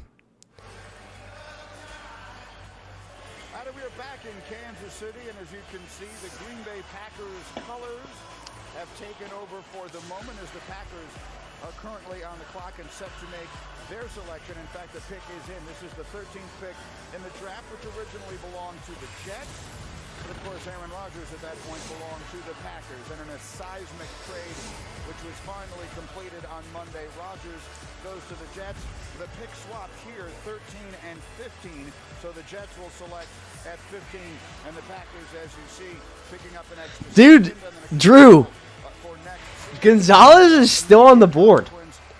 I think the Giants could trade with the Pats this next pick. On that offensive side around the young quarterback Jordan Love, who will step in a high-pressure spot, in the spot where Aaron Rodgers has played so long. Let's find out right now. Green Bay and Roger Goodell. With the 13th pick in the 2023 NFL Draft, the Green Bay Packers select Lucas Van Ness, defensive end, Iowa. Wow, quiet crowd for the Van Ness pick. All right, so the Chicago area kid goes to Green Bay. He's from Barrington, Illinois. Played hockey growing up. Played 2 seasons for that outstanding Hawkeyes defense. Had 14 sacks. Some of his teammates call him Hercules, Mel, for reasons that are fairly obvious when you look at him. They moved him around at Iowa. You think about Kirk Ferentz, the Iowa Hawkeyes coach there, does a great job. And he was a defensive end. He was a defensive tackle, played up and down, was a disruptor. 11 tackles for loss, 6.5 sacks. Now, the athletic numbers that he showed at the Combine, 6'5", 272 pounds. You see him here, 4.5 80 ran, was great in the drills.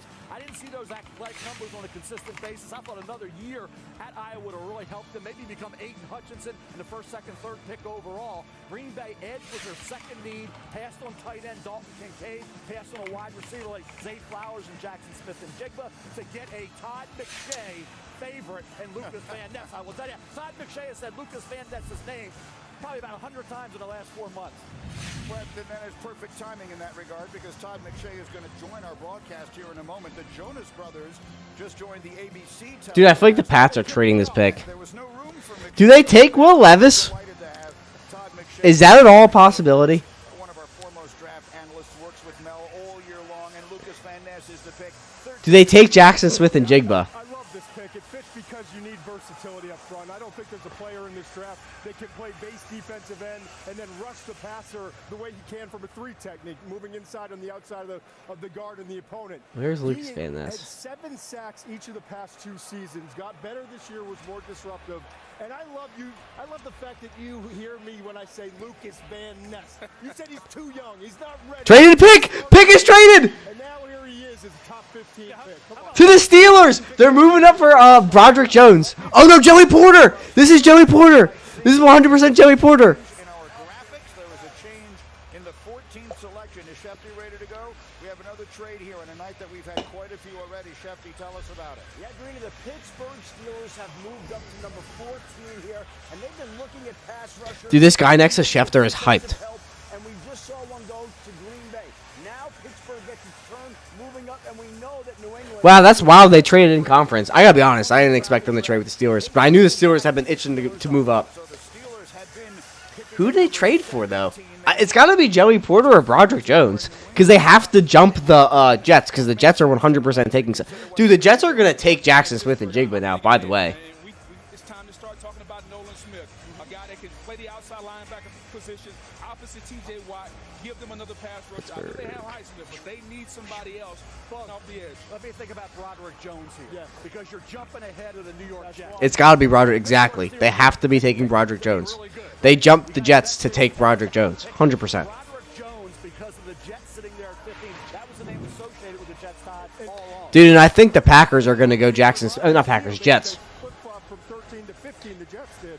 And so you're looking at this, and that could be. Dude, I would love to be in one of those rooms one day. The Jets and the Steelers know that. That's why they need to invest heavily here early in the draft in the offensive line position. They tried to piecemeal it together. Handshake.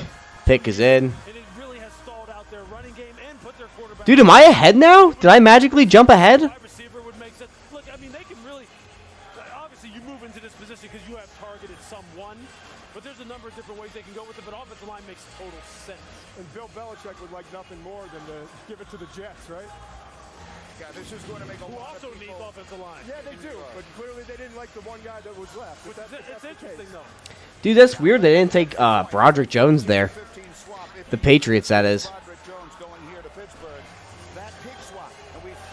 Dude, is Will Levis gonna fall all the way to Washington at pick 16?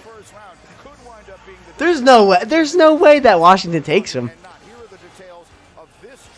This is so awkward for Will Levis. I forgot he was on the board. In this year's draft, so the Patriots picking up a little extra capital, and as you say, maybe sticking it to the Jets and the Steelers, who need to get that help in that spot. Perhaps are able to do it. Mel, Broderick Jones might be the pick here again. That has not been made official, but the pick is in as we see the Jets are now on the clock. So, Mel, we wait here and hear what it is the Steelers have come up to do. Yeah, some good players. Cornerback Christian Gonzalez, Oregon, still on the board. Nolan Smith, outside linebacker, Georgia, is a really good football player. Yes. Nolan Smith is a nice player still on the board. Zay Flowers and Jackson Smith and Jigga. Flowers from PC, Smith and Jigga, Ohio State. Two wide receivers still there. They got a lot of options that they could go. All right, the pick is in. Who is it?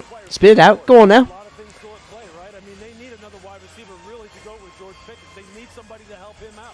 DJ needs some help rushing the passer. Kenny needs some help being protected. You have three real critical positions right there that you have good players still on the board for. Dude, there's a lot of... Every receiver is still on the board, which is wild. Someone's going to bite and move up for Njigba if the Jets don't take him. I can see the Chargers doing it. The New England Patriots have traded the 14th pick Had to be Jones. to the Pittsburgh Steelers. Has to be. With the 14th pick in the 2023 NFL Draft, the Pittsburgh Steelers select Broderick Jones. Not here are the details of this trade here. This is so awkward for Will Levis. I forgot he was on the board. Broderick Jones off the board, baby. Tap OT1 in my book. Monster.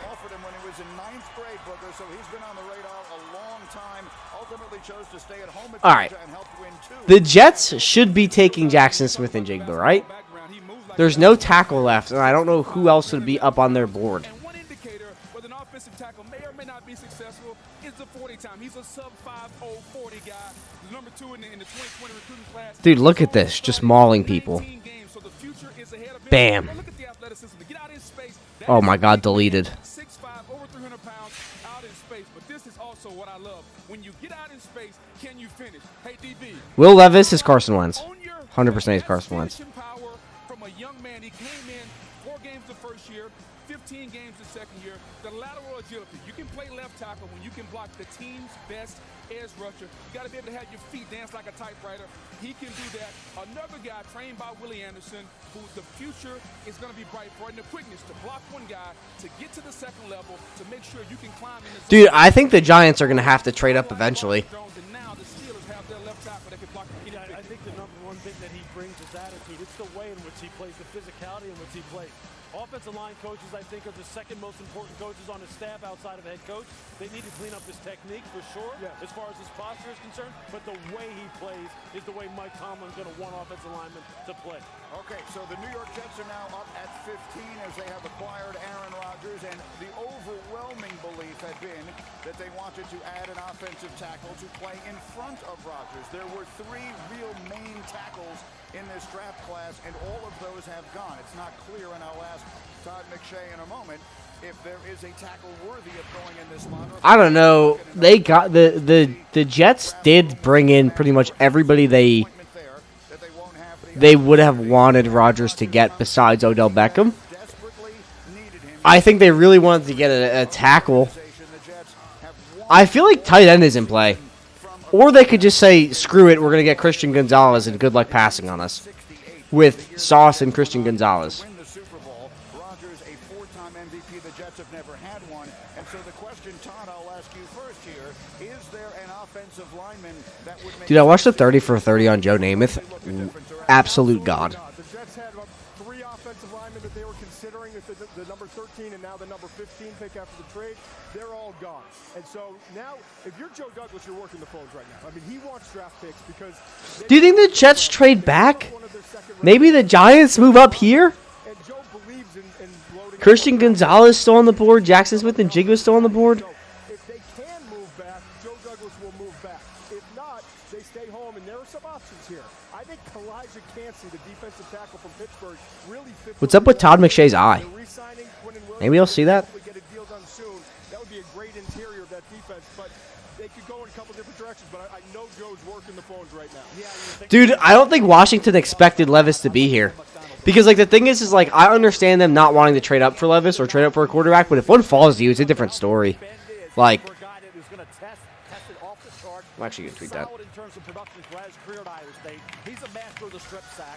I want to see where Will McDonald comes off the board. Will McDonald the 4th, because I think he'll be a nice fit for somebody as we get into the latter stages of round 1. And that pick will make a lot of sense when you understand who the head coach is. Former defensive coordinator Robert Salah, how they won in San Francisco, they dominated up front. So to add a 3 technique that can rush along with Quentin Williams, to add an edge guy that can rush and make the pass rush even better. Here's the other thing, too. I mean, just throwing it out there.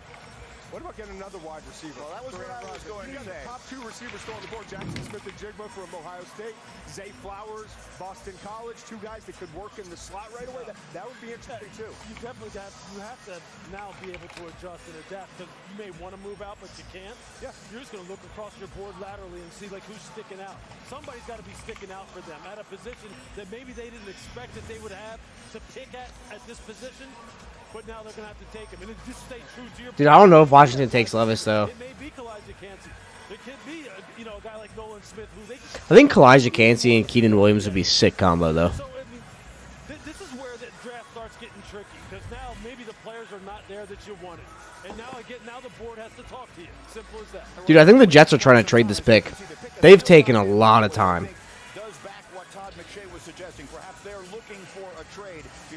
I think they're trying to trade this pick. We said if we never land, if we get to this point, where's the team going to take a quarterback who has... Or someone's going to trade up for Levis. I mean, I think ideally Minnesota moves up here for Levis if they want him. I couldn't imagine a better spot for him. You're not moving up that far. 8 picks? Actually, that's pretty far. Introducing the fact that Will Levis is his favorite quarterback in this. Oh, he said that a lot. He's still available. Well, he hasn't said in front of me, so I appreciate him being, owning up to it right now. Our second highest rated quarterback to be. Yeah, but he's your favorite. Because you hate him so much. Oh, all right, that said, let me get in between the two of you bickering here if I can. If the Jets are not able to make a trade in the next 2 minutes and 9 seconds, what direction should they go? I would take Kalijah Cansey, defensive tackle from Pittsburgh, but I would understand a receiver too. I'll take one. If your balls haven't dropped yet. I think I don't think they will because of Zach Wilson. I think both of them would actually, like, it's not ideal to play Levis or Wilson, but you really only are going to keep Rodgers realistically for a year. Is Nolan Smith's mom wearing lingerie?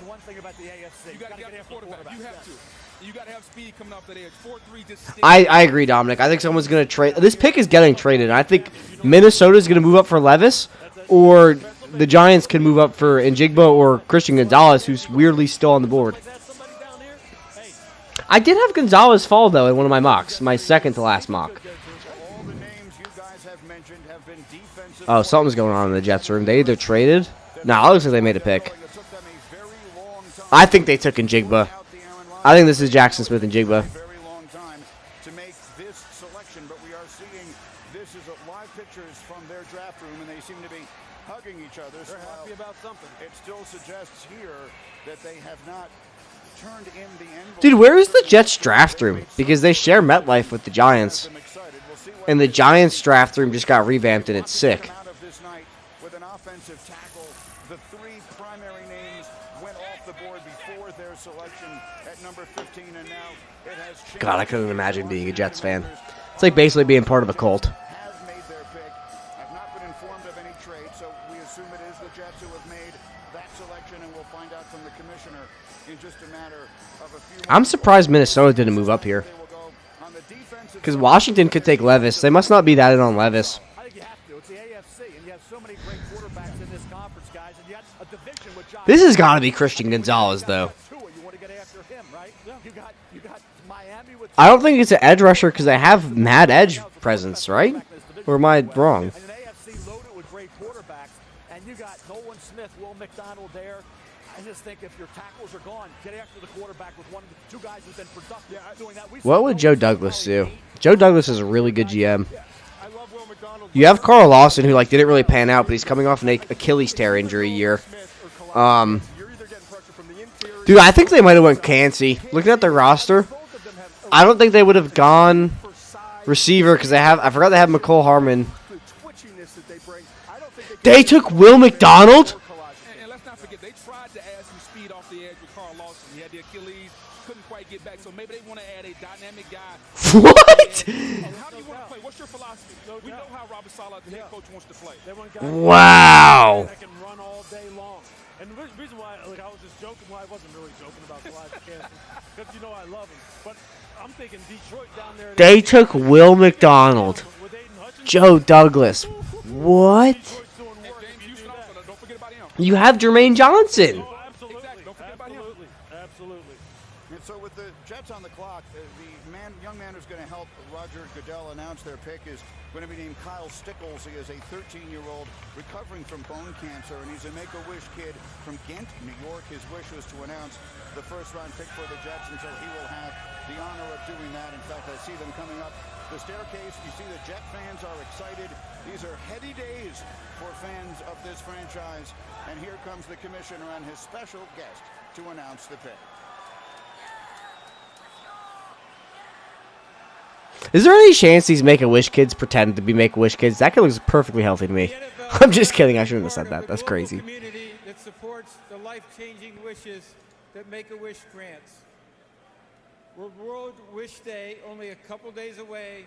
I'm joined by Kyle Stickles, a Make-A-Wish kid who battled and overcame bone cancer. Oh, let's go, Kyle Mickles. I told you looked healthy. Stickles. Kyle Stickles. Beast. Future NFL draft pick right there. The first round pick of his favorite team, the New York Jets. I'd like all of you to join me in cheering on Kyle as his wish comes true. The floor is yours, Kyle. Go for it, buddy.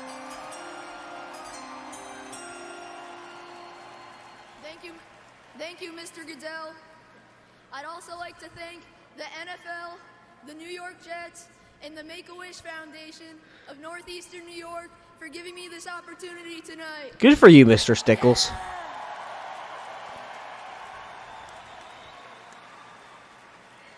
Dude, look at the card shaking. He's so nervous. Pick in the 2023 NFL Draft, the New York Jets, Jets, select Will McDonald, linebacker, Iowa State. Let's go! Yeah! Dude, can you imagine this? Wait. Can you imagine this real quick? Imagine being a Make-A-Wish kid, right? And your one wish is to announce the first round pick. And you announce a player that the audience doesn't even react to. That would be so disheartening for... Dude, that poor kid. That crowd was so quiet when he said the name. Oh, my God. They said Will McDonald, and he said, that is insane. Yeah, I mean, he's got to be good. I don't think Joe Douglas is going to miss on a pick like this. Like, I think Joe Douglas has done enough where he's earned my trust a little bit. Oh, well, Dominic just said it. Forbes? Over Gonzalez? What? What? Dude. Is Levis just going to fall to the Bucks and they're going to pass? Levis is still on the board, but this is one of your guys, Will McDonald. It's fitting that I'm over here for this pick because you talked about him all pre-draft process. He is the bendiest of the edge rushers in this class. Dude, Forbes. And then Gonzalez just falls to the Pats after they trade back and get a fourth. That's crazy. He had an 11-foot broad jump, a 6.95 second three-cone. They would have been the best among all defensive ends in the class if he ran it at the combine and jumped it at the combine. But he did it at pro. Let's see, who are the Patriots going to draft? And don't discount what he did at the Senior Bowl. He just went down there and Cody Mock. They're going to draft Cody Mock from North Dakota State. Drew, if they draft Cody Mock, how are you going to feel? The last pick of last year, who was Brock Purdy, who became very much relevant in San Francisco. We'll send McShay back over to ABC. The Jonas Brothers have vacated. Keep an eye on this guy. The Levis, well, I'm getting worried about him. That's kind of tight, too, man. Great to see you. Up here. All right. Can you imagine being someone who had Will Levis as your QB1? There are actually two quarterbacks we're expecting to hear from before this night is through. Will Levis, who is here and waiting to be drafted this night. Who's that girl on the arm of the couch? Hendon Hooker is another quarterback whose name we may hear before the night is over. We're back in just a moment from Kansas City. It's the draft on ESPN. Imagine wearing jeans to get drafted in.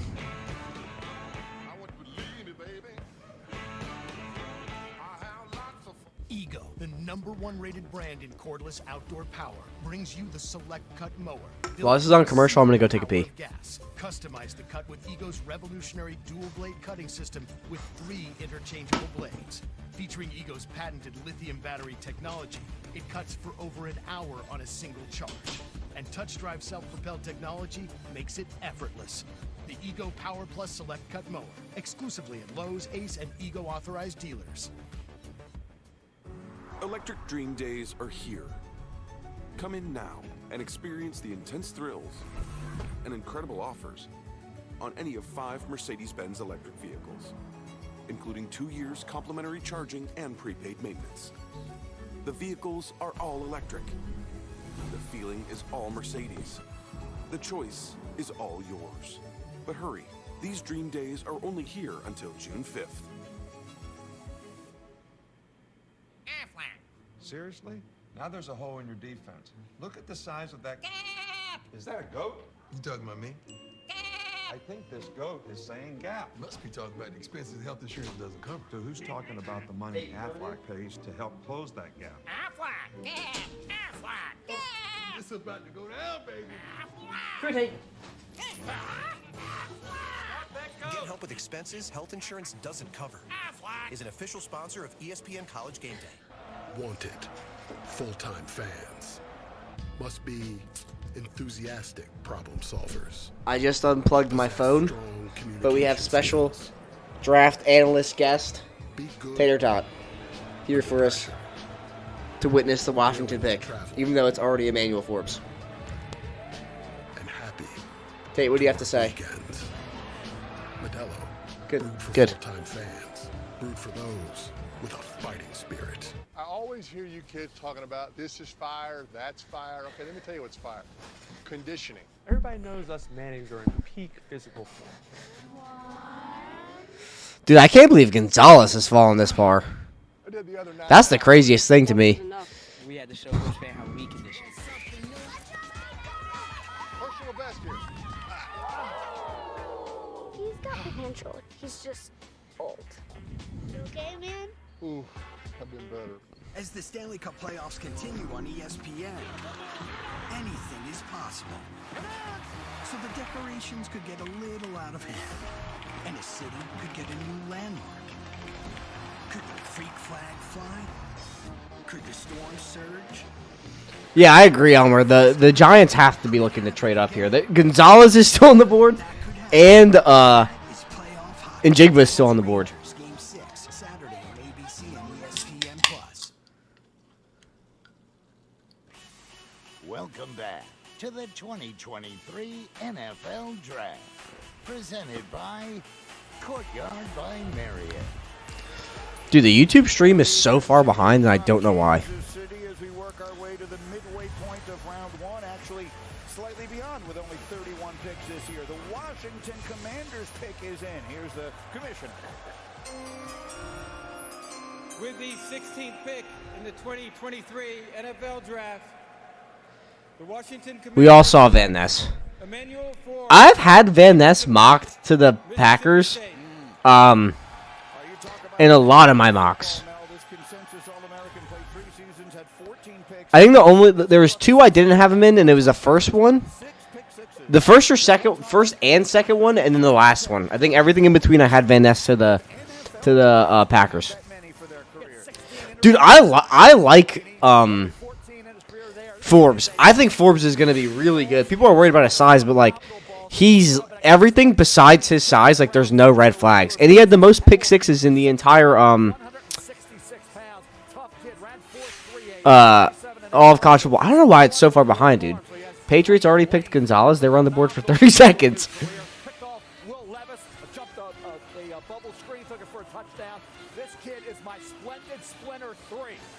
I really like Forbes. I would never have imagined him going before Gonzalez, but I really like Forbes. He's got really good instincts. He's really good in press man, good boundary corner. He's just a little bit skinny. It's not even his height. He's just skinny.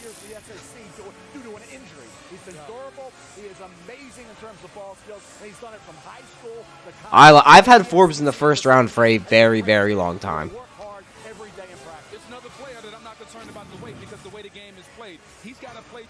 I think that the Giants could trade up with the Buccaneers because the Buccaneers reportedly are looking to trade back, but Levis is still here, yo. He's still here. And maybe Seattle takes it. Yeah, maybe Seattle takes him. I picked one. Yeah, I forgot who they took in at 5.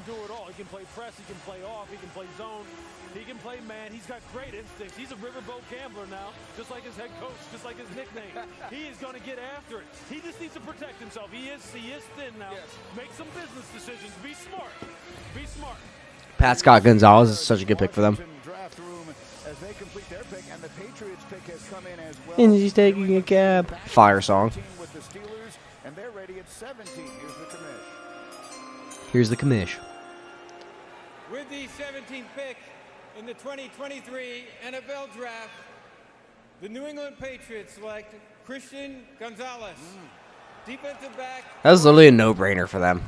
We get the back-to-back members in the secondary. What a year Gonzalez had at Oregon after transferring from Colorado, playing for Dan Lanning. He had 4 interceptions, broke up 7 passes, and Lewis, he started every game in 2 seasons at Colorado. So he's got like a necklace that has crosses on it, but looks like the Black Panther necklace.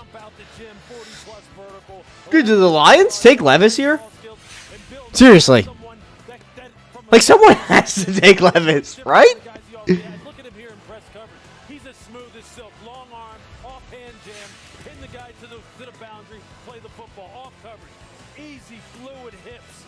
Great clue as far as reading the route, reading the quarterback. Easy 45-degree break coming back down. Dude, Gonzalez is so good. Patriots just got to steal, yo. That's such a... I can't believe he fell. I can't believe the Pats traded back and still got him at 17. That is insane. Traded up. Not commit pass interference penalties. He's got his matchup guy now, especially considering the fact that New England is going to play a bunch of guys who have a lot of height next year. Alan Lazard is 6'5", Garrett Wilson is 6 foot, Gabe Davis, Stephon Diggs. All these guys Who traded up, Dominic? Along with CeeDee Lamb, Devontae Adams, A.J. Brown, He needs a guy with some size to be able to match up. Now he's got it. Well, no doubt matching up, but traditionally the team that wants to play the most man-to-man in the National Football League is that Bill Belichick system, the New England Patriots. So this is the guy, Mel, that they can line up and put on the nod. That's a future Super Bowl champion right there, Christian Gonzalez. His ball skills allow him to take the football away, but this gives them a chess piece. I can't believe he fell that far, dude. The old Patriot way, which is a ton of man-to-man. Gonzalez is ninth on the big board. No wide receivers, no tight end selected yet. How about that? I cannot believe he fell that far. Fordyce! What's happening, buddy? Huge pick for the Pats. Huge pick. 18 followed by Tampa Bay, Seattle. Will anyone want a quarterback? We're going to find Dude, I don't know. Someone has to trade up for Levis. Certainly the Vikings are going to trade up. Do they trade up with the Lions again? What is Will Levis's mom wearing? She's chains on her dress. He's probably so tight that his mom was hugging him like, get off of me. Nationally humiliated. Remember when Reddit said he was going to go 1 overall? The thing is with Levis, Christian Gonzalez, middle linebacker name, but hype. That's facts, dude. That is such a Patriots middle linebacker name. That's such a Patriots middle linebacker name. They ordered pineapple. You gotta smell the butt. Dominic, who traded up, man?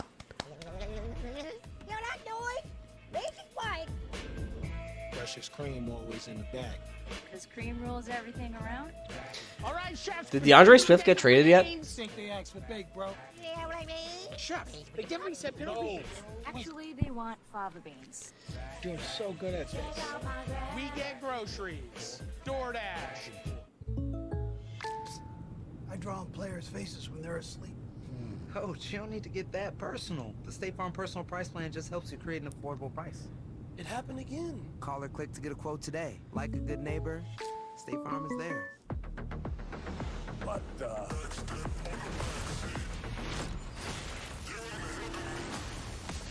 Dominic! Welcome to the big showdown. Amazing. Bob? My turn.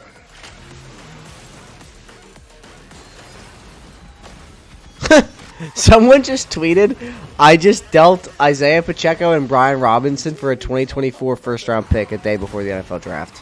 It's actually a really good trade.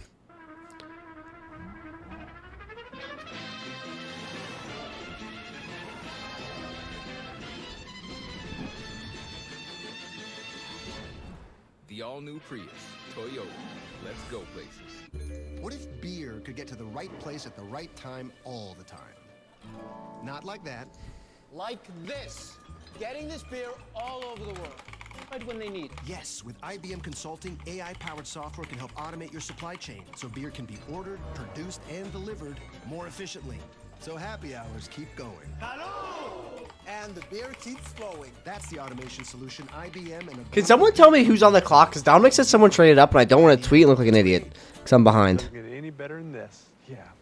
Be a shame if it rained, though. And that's why I brought these. Boop, boop, boop. See? Now they're protected. Cheers to that. I don't know how I'm going to drink this now. It was your idea to bring them, bro. Yeah, I didn't think it through. 1 in 8 people have worked at a McDonald's. Hi, and welcome to McDonald's. That's a lot of people who know things like teamwork, people skills, and surprising moments. Our experiences you'll always have.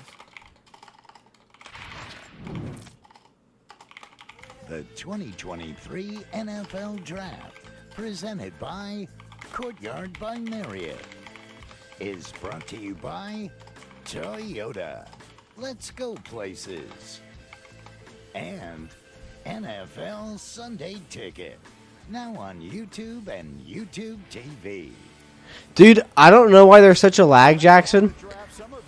I don't have stream delay on.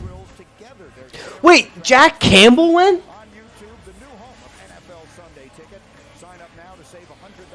And I don't know how to turn it off.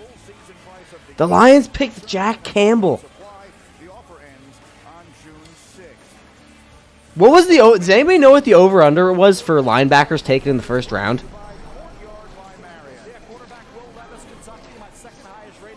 still on the board. Like I say, he's sliding down. The first round hasn't hurt some other quarterbacks in the history of the draft. Nolan Smith, off that torn pectoral muscle, said he'd be an 89 All right, this pick, the Vikings pick, I mean, not the Vikings, the Buccaneers pick is 100% getting traded back. Someone is moving up for Njigba or Levis. I don't know if it's the Chargers, the Ravens, the Vikings, or the Giants, but someone is going to move up for one of these. I think the Vikings would move up for Levis. Chargers, Ravens, Giants are in play for Jackson Smith-Njigba. Someone is going to take this kid.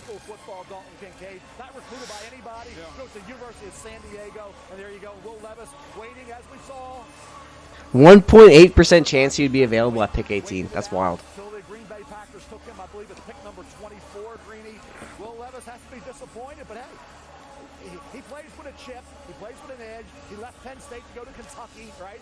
They say couldn't beat out Sean Clifford. How's that working out? He's still going to be a high pick. So, he turned out to be a much better quarterback than Clifford. Dude, that's crazy. Less than a 2% chance he would still be available here. Yeah, I don't think there's a chance. He's probably so mad. Does anybody have mayonnaise for him to put in his coffee so he can calm down? Or a banana that's not peeled? The future post-Tom Brady era, that may be a potential landing spot for Will Levis. The Lions will be making their second pick of the night. They took the running back, Jahmyr Gibbs, in a bit of a surprise at 12 after trading back from where they had originally been at 6. So it's already been a very busy night for Detroit.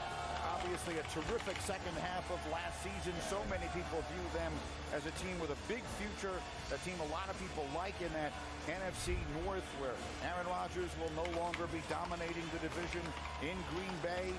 Feels somewhat wide open. Maybe the Lions make a move here. Let's see which direction they decide to go to try and move them further in that quest. Again, Jahmyr Gibbs, the running back, went earlier to the Lions. Dude, I can't believe they took Jack Campbell. That's wild. Lions having a really weird draft. In the 2023 NFL Draft, the Detroit Lions select Jack Campbell, linebacker, Iowa.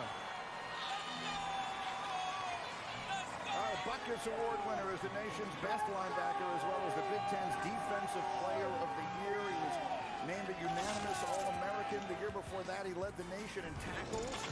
He's from Cedar Falls, Iowa, where he's the all-time leading tackler at his high school. Dude, the draft is impossible to predict. I don't care what anybody says. You can't do it anymore. It's insane. Last year gave him 9.5 sacks at a great rookie year. Now get an inside linebacker with length. 6'4.5" is rare for an inside linebacker. That can disrupt throwing lanes. He was a guy that intercepted passes. He wreaked some havoc. I do think Jack Campbell is linebacker 1, though. Like, if there's any positive in this, like, I don't think it's a negative, but I would rather take a first-round running back than a first-round linebacker. To be honest.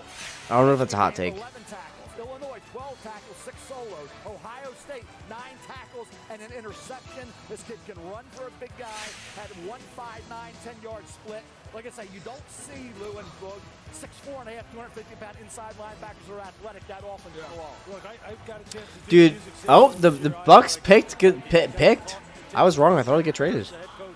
Out there at Iowa, and he said this guy's too good to be true. He's too good to be true in terms of football character, personal character, and then his play on the field. Look, he tested better than anybody thought was even imaginable. But when you watch him play, he is a big physical presence in the middle of the defense. As a blitzer on those cross dogs in the A and B gap where he's coming downhill, he's going to wreck your inside running game. He had 5 career interceptions. He can run sideline to sideline. And for a defense that needed some beef in the middle, he will give it to him. And when you think about Dan Campbell, doesn't this pick kind of fit? Like Dude, someone traded. Look at this trade. Josh Allen or is Superflex. Josh Allen or Ramondre Stevenson 2.8 for David Montgomery, Joe Burrow, and 1.3. That is this side by a mile. I think this side short term might be better, but this side you're getting a running back behind the top 3 offensive line, Joe Burrow, who finished inside the top 10. And then 1.3 is probably Njigba or Superflex, probably Richardson maybe. Not a bad pick. Unless you want to just take a running. You can take Gibbs, but you have Montgomery now, so why would you do that? What is this commercial?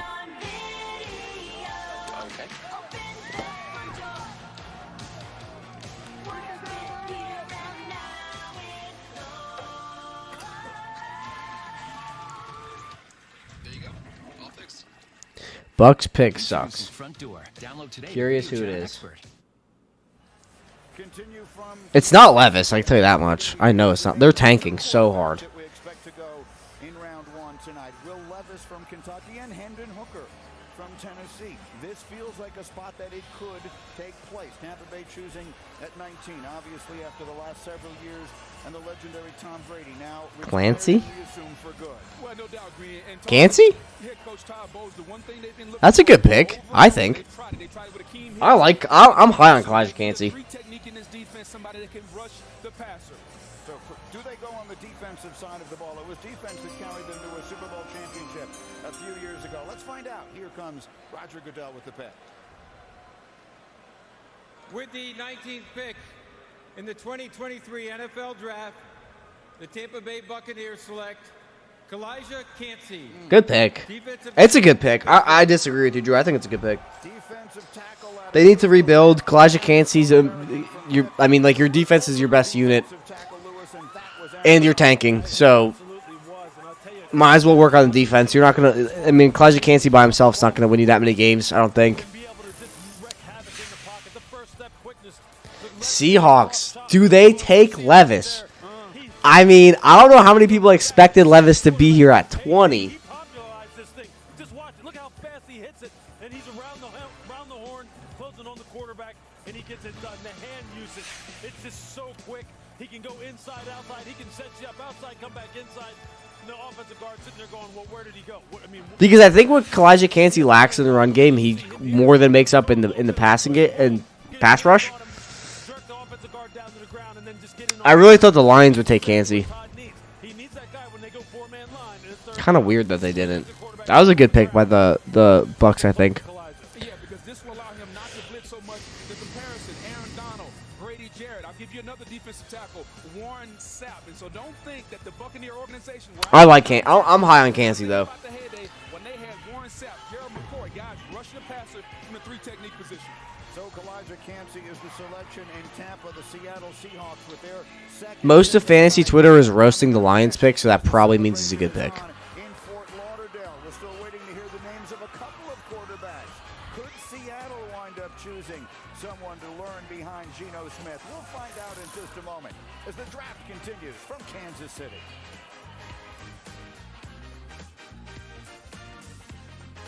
This is a funny tweet. We picked Bijan Robinson over Jalen Carter. I hate it here. I think you're supposed to keep left there. What is this place? The other side of the rest stop. Bundles as far as the eye can see. If you're looking for a first mate, I know a guy. Me, I'm the guy. Is this Oak? 4 types of jerky. This is where I live now. You could save a ton with Progressive by bundling your boat or RV with your home and auto. Hey guys! Honestly, Jackson. Oh my God, my voice. Honestly, Jackson, it wouldn't surprise me. I think that if Hooker played the full season and didn't get hurt, he's probably a top 10 pick. Levis, you're hoping that you could get what he had in his 2021 tape.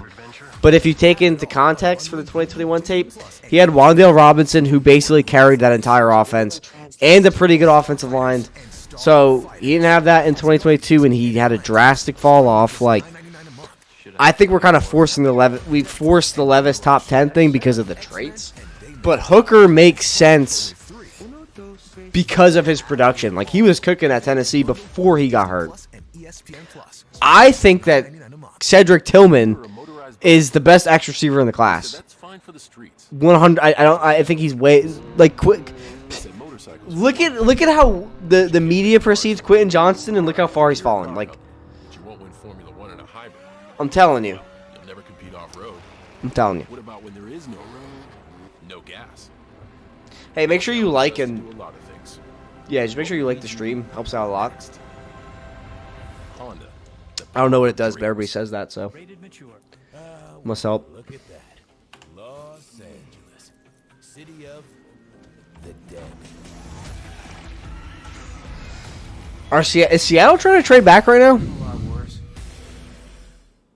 I think I'm ready for this. Heck yeah. With each Helps out a lot. marriage, kids, college. Kids moving back in after college.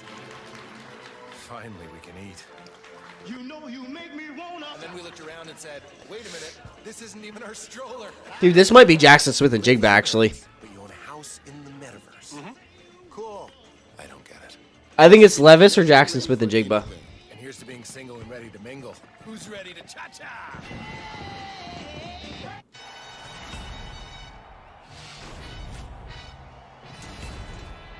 Wonder why it's taking them so long.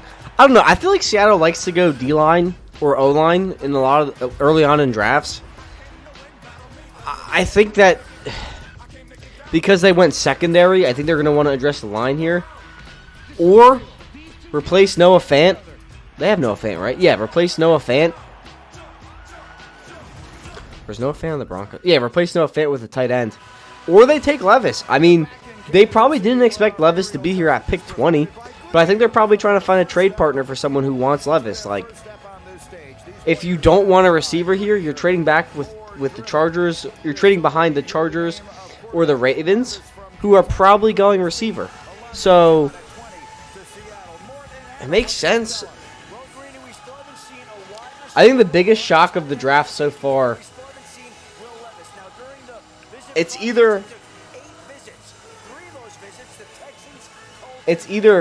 Gibbs, McDonald, Gonzalez falling, or Campbell.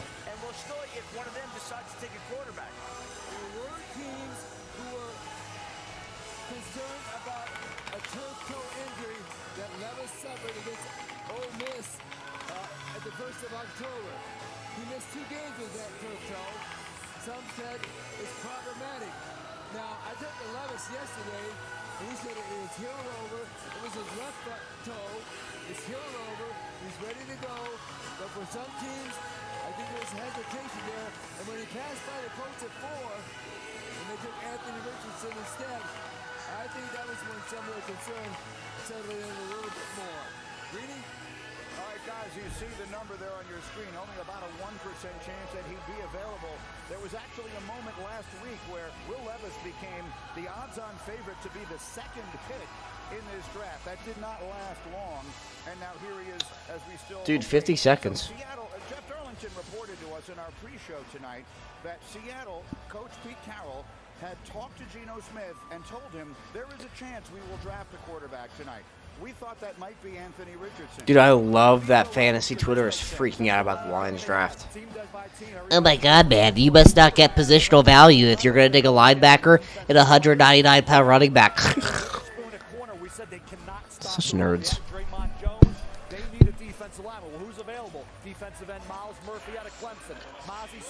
The pick is in. 22 seconds left on the clock.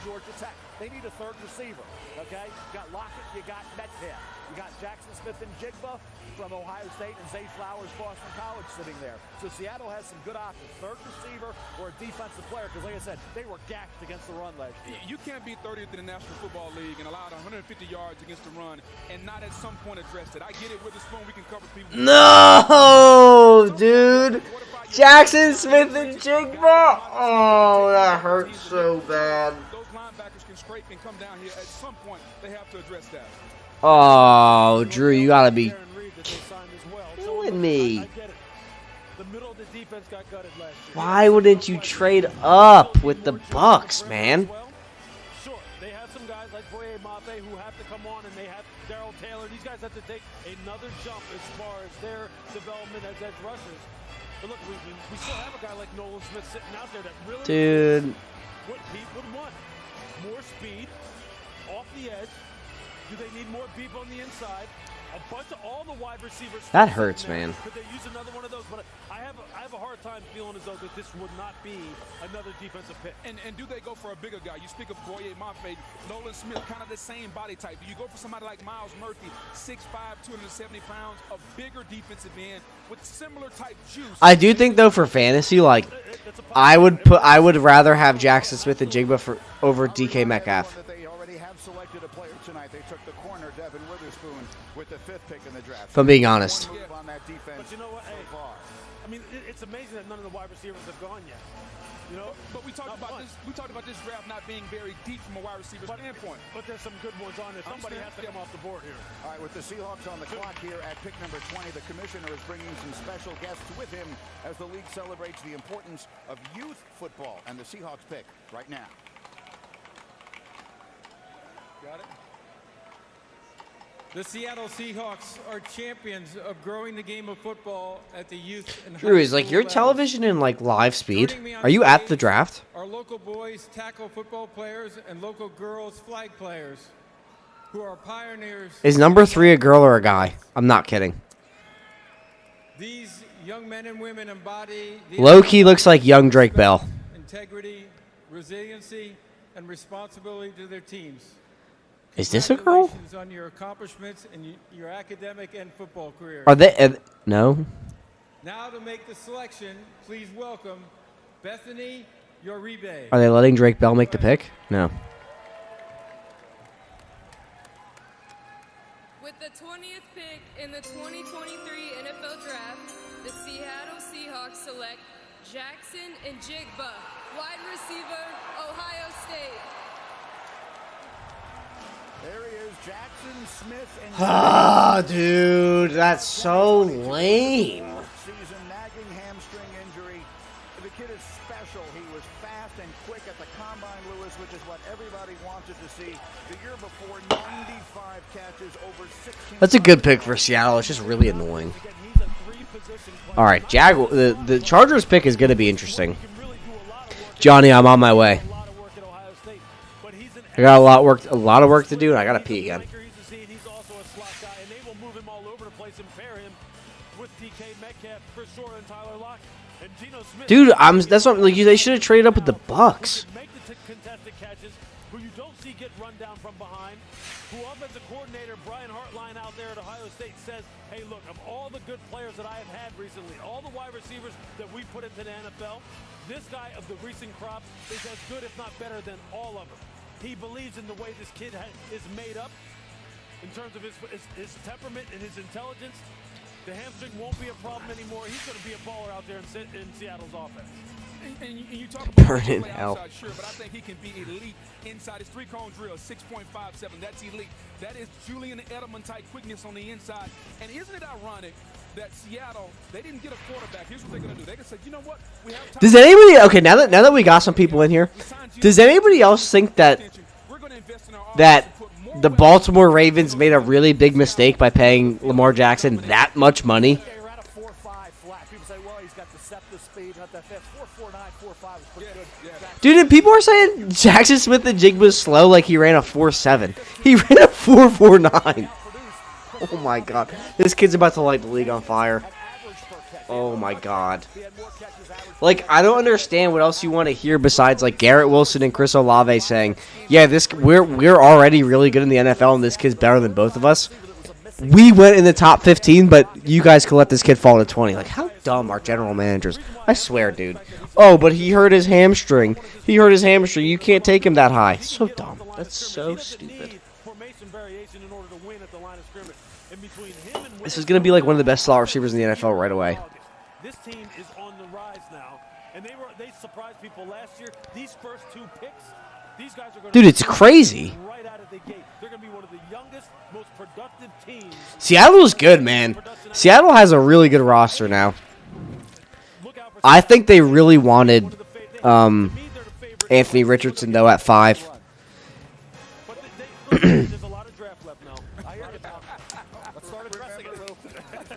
Day 2 is going to be really freaking spicy.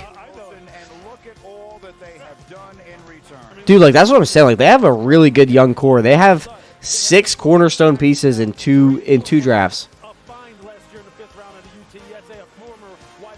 And, like, even if Geno takes it, that's the thing, though, is, like, they purposely structured Geno's contract to be a 3-year with a 1-year out. I think because they were anticipating drafting a quarterback this year. And, like, Anthony Richardson would have been the perfect fail-safe of, like, he's ready year 1 or he's ready year 2. And you get out of Geno's contract. Now, like, you're stuck with Geno at the moment. And I'm pretty confident. Let me check on Spot Track, but like the. You know, it took a village, you know, for me to be Hold on. here, and I appreciate everybody, all the sacrifices, all the love that I got back home. You know, let's do this thing. The name Njigba is already in the major leagues. Your brother plays for the Pirates. What does it represent to have that name on the back of an NFL jersey? It means everything. All right. It means everything to my family. I just want to represent. Here are the free agents. Go about it the right way. And now another great Ohio State wide receiver is on his way to the NFL. Congratulations. Thank you so much. Nah, they're kind of stuck with him in 2024. Unless they trade up for another. Oh, well, doesn't Seattle actually have another first-round pick from the Broncos? Oh, all right, after this pick, I got to go to the bathroom. And then we need another drink. Who's still there in Marvin Harrison Jr., who had 77 catches for over 1,200 yards a year ago. Meanwhile, time now for a draft moment delivered by Pizza Hut. I can't believe the Bucks didn't trade back, though, to be honest. That's the wildest one to me. I thought the Bucks would for sure trade back. They were reported like really wanting to trade back too. Number 1 overall tonight as expected to Carolina. And then at number 2, perhaps not so expected, C.J. Stroud going to the Houston Texans. And then the run on quarterbacks continued with an emotional Anthony Richardson, who was drafted number 4 by the Indianapolis. D-Shab! Are you ready for the Cowboys pick? Will Anderson sandwiched in between there at number 3, also to Houston. Oh. Tumultuous start to our draft tonight, and that's our draft moment delivered by Pizza Hut, and that leaves Will Dylan, who do you want the Cowboys to draft? to hear his name called as we arrive at the 20. Dude, I think it's pretty safe to say, and unless someone trades up, Will Levis will be a Viking. There had been less than a 1% Or Hendon Hooker. that his name would not have been called already by now. We're at the spot in the draft where the Miami Dolphins would. Which picks do you have, Dylan? But that choice was forfeited, and so it is the Los Because Angeles Chargers. the way that I've been working around drafts, like, The direction that they are going to go as we take a look if you could convince someone who sucks in Dynasty to trade you their 2024 first, anticipating it'll be like 1.1. I said it in the last video. I don't think it'll be a hot take if I don't think it would shock me personally if the Viking or the Cowboys took a swing on a quarterback. Because Dak's contract's come. All right, Chargers pick is in. With the 21st pick in the 2023 NFL Draft, the Los Angeles Chargers select Quentin Johnston. Quentin Johnston. Wow, over Jordan Addison. And you watched him last year. It seemed like no one could cover him on that ride to the national championship game.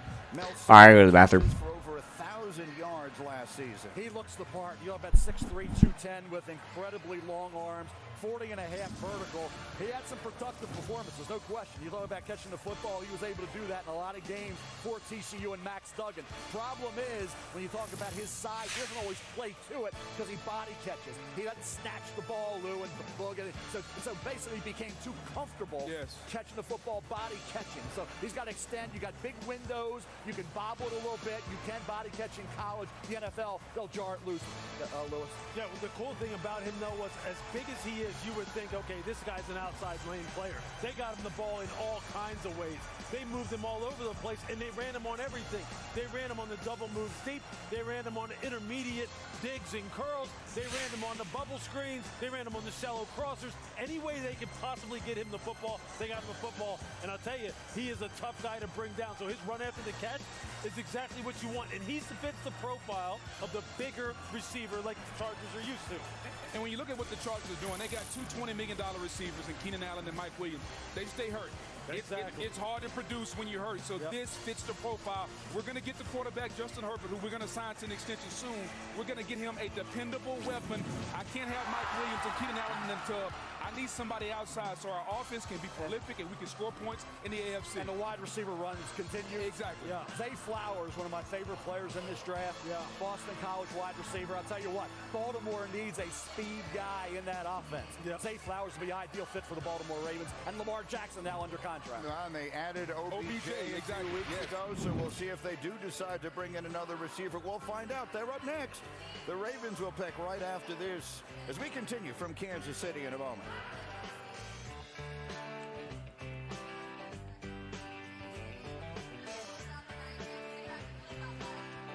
Hey guys, random question. Is it bad to swallow the lime in your Corona?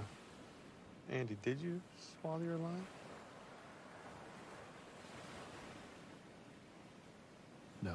He definitely did. It's all right. Limes are a superfood. There's your biggie bag. All that food for $5. That's my go-to. Ooh, that's my ride or die.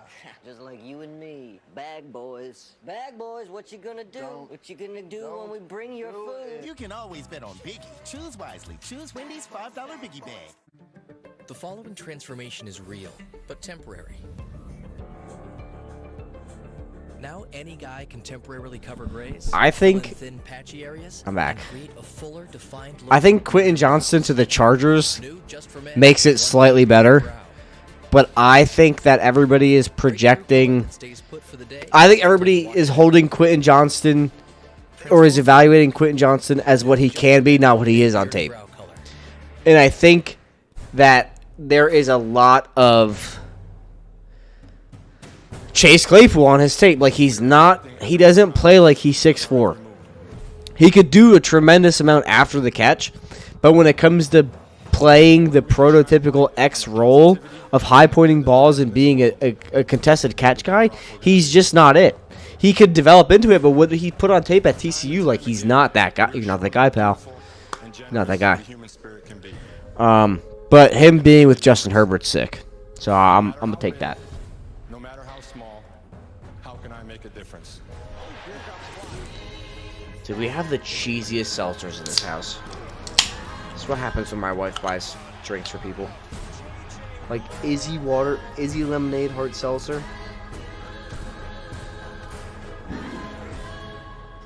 Oh my god, that's terrible. With antioxidant and vitamin C. Like, I'm trying to get twisted. I'm not worried about my vitamin intake at the moment. And lifelong skills. Deshaun Watson to the Cowboys. How are the massage parlors around Dallas? I'm at this wing joint telling people that Geico has been offering savings for over 85 years. That's longer than the Buffalo Wing's been around. Dozen wings. And did you know that Geico offers motorcycle insurance? Dude, the Geico Gecko. My lips are burning. Yeah, R.I.P. Jerry Springer. Shout out to him. Lips are actually burning. Geico, over 85 years of savings and service. See how much you could save at geico.com. It's too hot. Dylan, but to your fantasy question, I would look to trade for whoever you think is good, and you might be able to do this later in the year.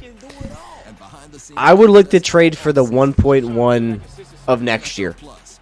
Like, if you could get Bijan this year, sick, but next year, like, I personally think Marvin Harrison Jr. is going to come into the league and be on that level with, like, Jamar Chase. I really do think he's that good. I don't know if he'll be as good as Jamar Chase right away, but he's in that tier of, like, Justin Jefferson, Jamar Chase, Marvin Harrison Jr. I think if Marvin Harrison Jr. Let me ask my tabs real quick. I think Marvin Harrison Jr. is... I think he's a top 2 pick if Drake May wasn't in the class. Like, Caleb Williams is going to go 1, and then I think Marvin Harrison Jr. easily is top 5. Like, easily top. It's a very heavy quarterback class in 2024, so he'll probably fall because of that. But let's just say the Cardinals, which this is a very likely scenario, they finish with the top 3 pick, they're going to take Marvin Harrison Jr. 100%. I like that pick to the Ravens. I like that pick to the Ravens a lot. They need a slot guy. And I think the thing with Zay is, like, Zay Flowers has the ability. Like, he's going to play more outside slot. A higher percentage of on the outside and a higher percentage in... Holy crap. He's going to play more on the outside than in the slot than Jordan Addison will. I think Jordan Addison, if you watch his Pitt tape, he exclusively played out of the slot, and he had his best production in college. And it really, the difference between, for me at least, the difference between Pitt Jordan Addison and USC Jordan Addison is Pitt Jordan Addison really displayed what he could do as an athlete. USC Jordan Addison really, we saw him take advantage of a great scheme that Lincoln Riley put together. Like, we saw Jordan Addison be moved in motion, moved out of the backfield. A lot of, like, trickery with him. Whereas at Pitt, we saw what he could do as a true, just lined up as a true wide receiver out of the slot. And I think that was more impressive to me than, yeah, that was a really good pick by Baltimore. I think that was a lot more impressive than his USC tape, for me personally, because, again, like, I think his production from USC, a lot of it came from taking advantage of a really good scheme by Lincoln Riley over just being a good receiver. These seltzers are horrendous, by the way.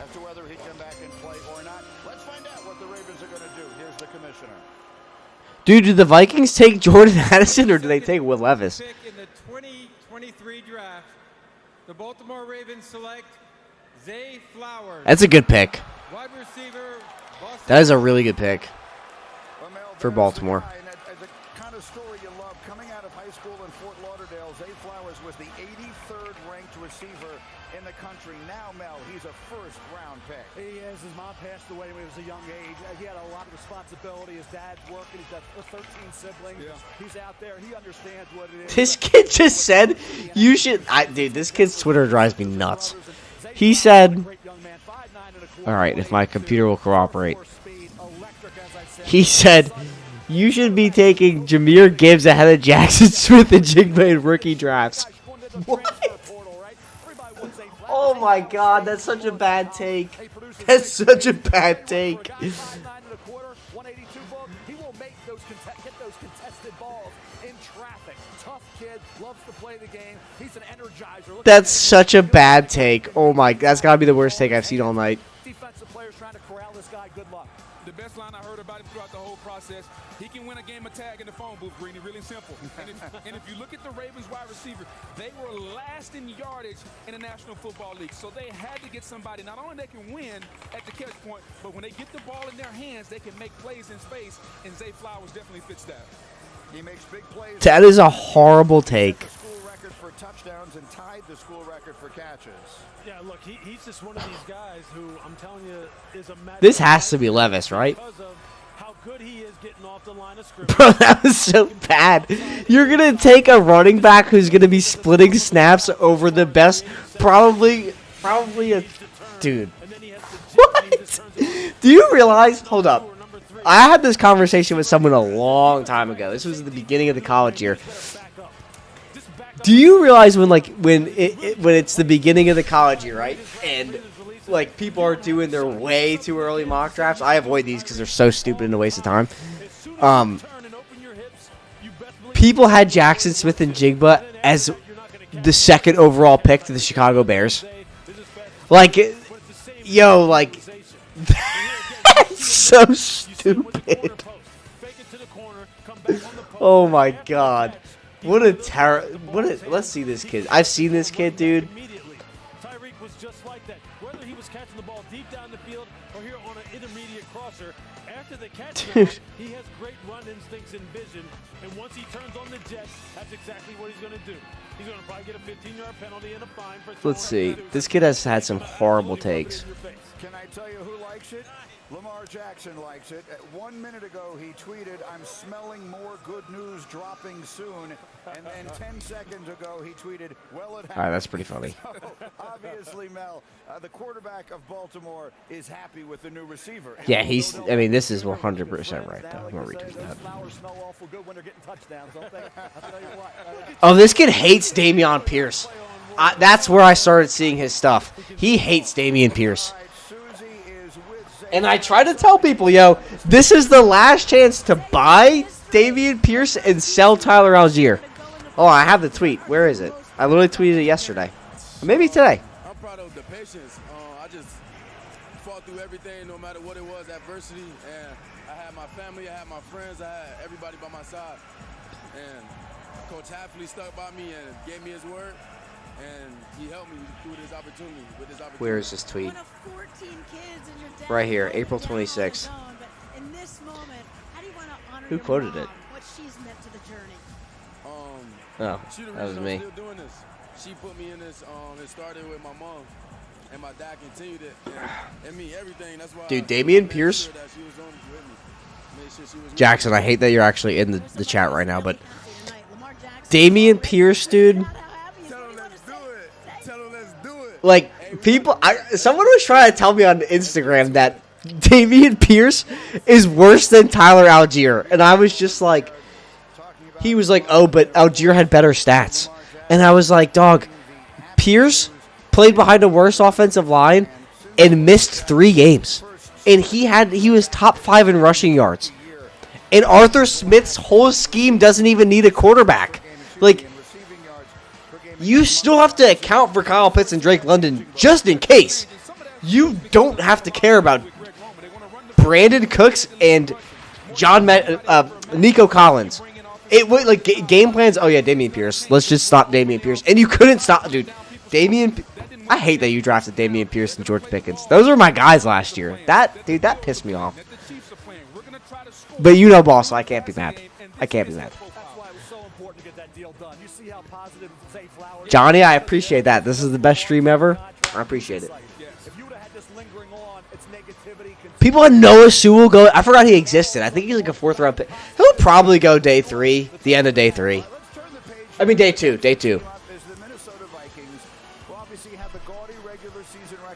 Dude, I still can't believe the Giants didn't draft Pickens. We had 2 chances to draft Pickens and we didn't do it. Oh my god.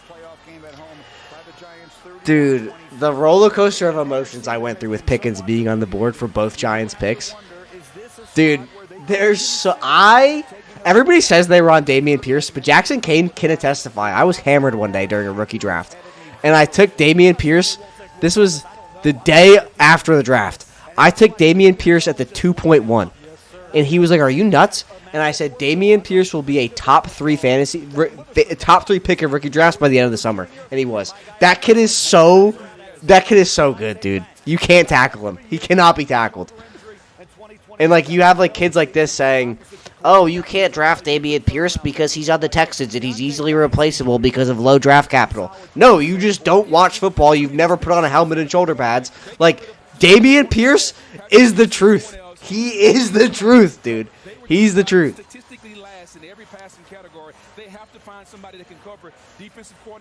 I just realized this wasn't in screen. You can't take Dameon Pierce. He has low draft capital and is easily replaceable. In that athletic super freak category now, as far as his explosive qualities, explosive movement qualities, and you're right. Dude, the moment I saw Pickens squirt water on someone, I just knew. I was like, this kid, and as a true freshman, just fighting people on the sidelines. You're getting up there, and you know what you're doing? You're pressing him again. And then you come back and you make the play. That's Deonte Banks. I've seen him do it. I've seen him get beat, come right back, get right back up in a wide receiver's face. Explosive athlete. He would fit perfectly for what they need. So dumb, dude. So stupid. It's like, let's just use our eyeballs for 1 second. Dude, when Dameon Pierce ran into the end zone without a helmet and was still lowering his shoulder and didn't have a helmet on, I was getting a foot massage. Or not a foot massage.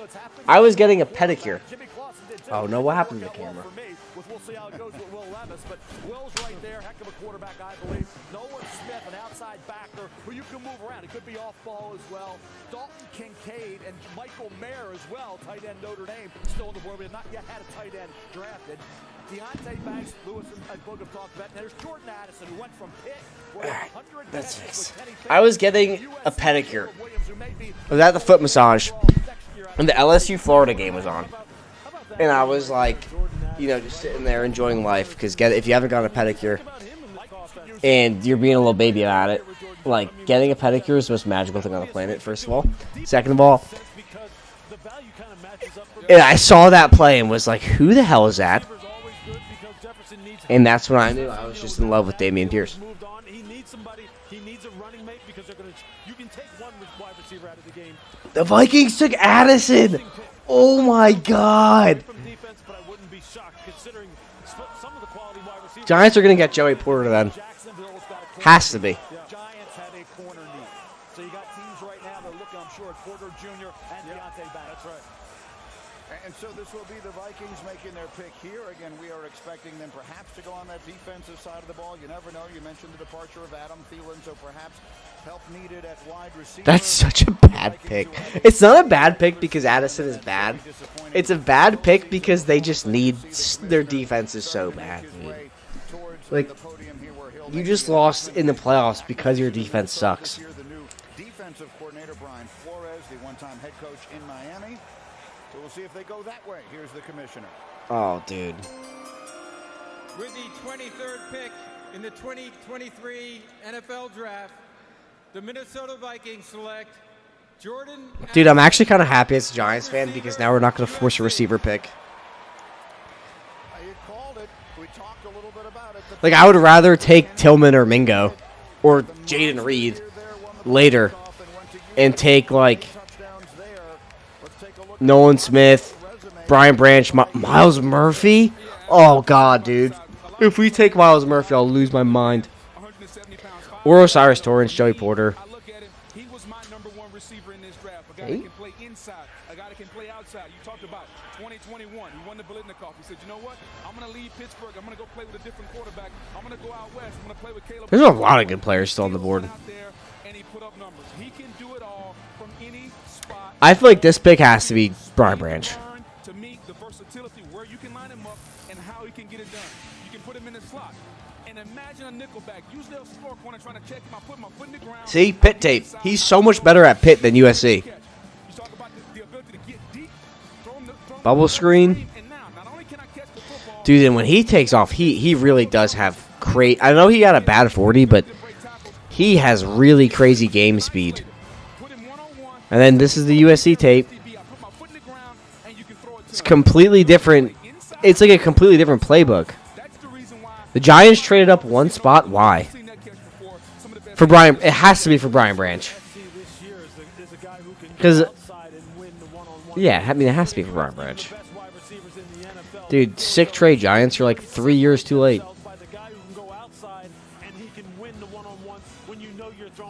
Dumbass.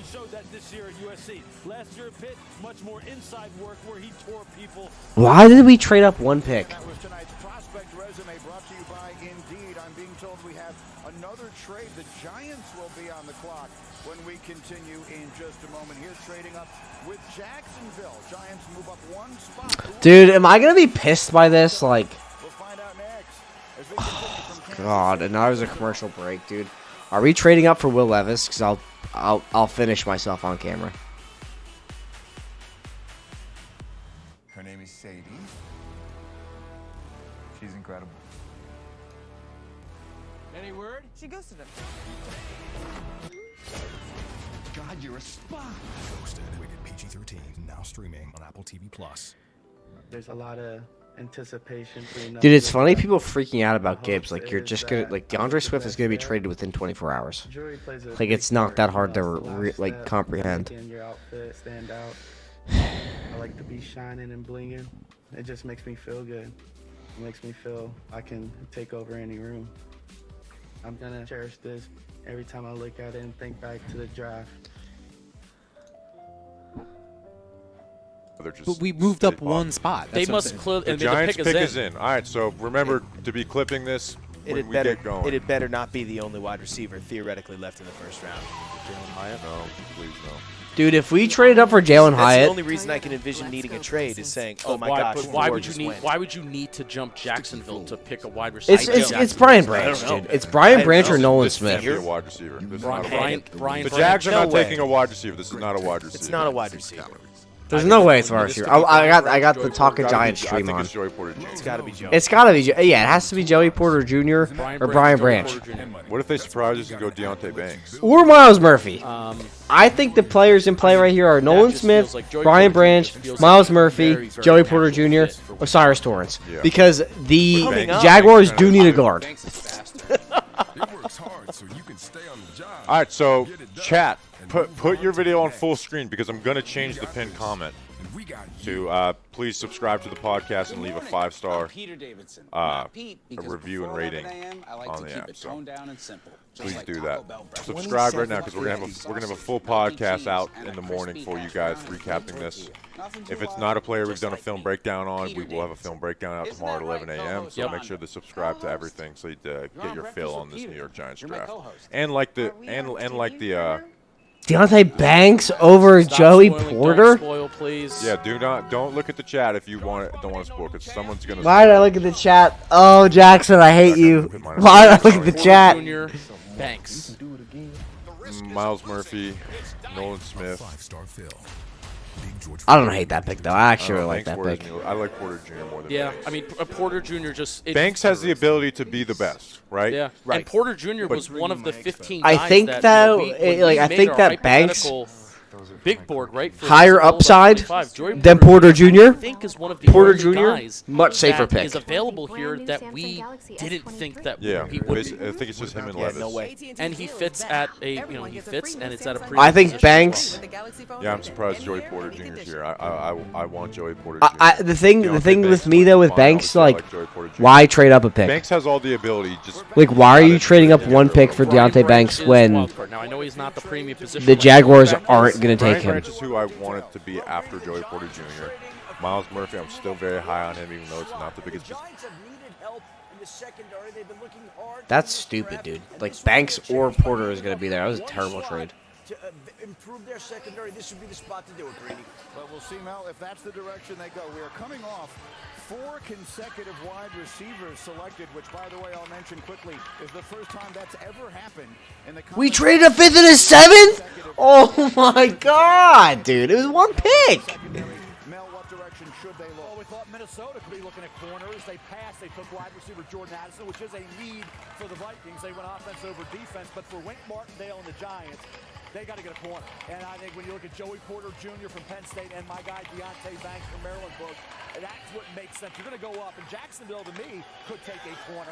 But then there's tight end Dalton Kincaid, tight end Michael Mayer. Dallas is sitting there maybe thinking tight end. It's going to be interesting to see what happens there in terms of maneuvering. But I really think the Giants, I'm a Maryland guy with Deontay Banks. Love the kid.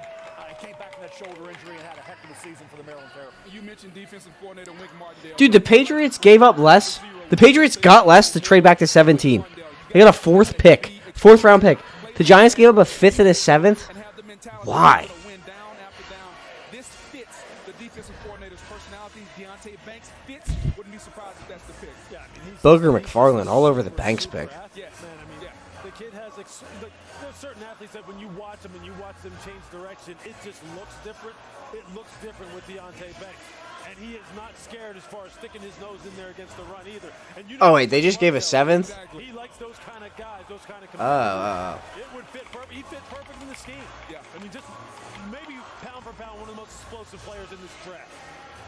So you saw the celebration in the Giants draft room there as they have made their pick, and here comes the commissioner to announce it. The Bills will be next up after Jacksonville, after Roger Goodell. No, that can't be right. I saw on the freaking thing. The Jacksonville Jaguars have traded the 24th pick. They kind of do need a two-way edge, right? Like Kayvon's can become a better run defender. Aziz never going to be a great one. They need a good run defender who's not dog shit as a pass rusher like Jahar Ward. So we'll see. It's here. We've been doing all this work. Nolan Smith is not happening, right? I don't think it's happening, but dude, I would take Nolan Smith if I'm being honest. And Bresee is up. I mean, if this weren't a trade-up, Bresee would be in play, probably, maybe, but Bresee would be in play. I feel like if a lot of other guys were. Dude, I would take Murphy. Let's get this thing up. This is about where I had Joey Porter. It's just such a deep corner class. I had him about this low. I'm willing to bet on guys with freakishly long arms. Now he's not an the thing is that he's not the best athlete. That is the thing. Porter? He's not the best athlete in the world, but he still is like I will announce a very good press man corner and can develop. He will at times not locate the ball. That's something I thought he showed some improvement, but that was kind of the bugaboo. That was something I think that bothered him just a bit in coverage. He can fix that, improve on that. With his size, speed, and his toughness, he will light you up. Yep. He's got a chance to be really good. Let me very quickly mention that we've had another trade here. Oh, the Bills traded up. Kind of technical. players that, you know, in this class in terms of corners, he did test very well. Backer, I'm going to put mine at Branch, 14, 'cause I don't even Porter wanna see Jr. Miles Murphy, Nolan Smith. Dude, I would have took a bunch of different players. Banks worries me. I like Porter Jr. more than Yeah, Banks. I mean, Porter Jr. just... Banks has the ability to be the best, right? Yeah, Right. and Porter Jr. But was one of the 50...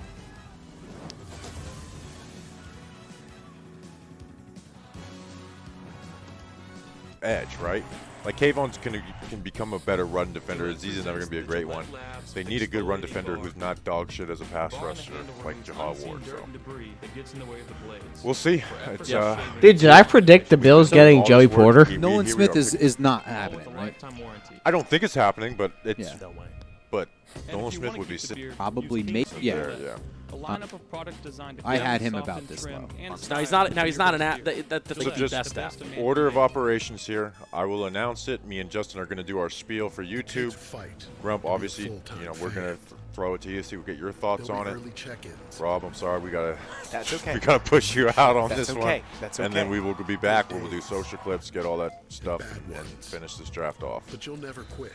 I'm hurt. Come on. This is taking way longer than a lot of other things. Way too This is. I want to pick up my phone to like distract me and like. Oh, here he goes. All right, here comes Roger Goodell. How many people have worked at a McDonald's?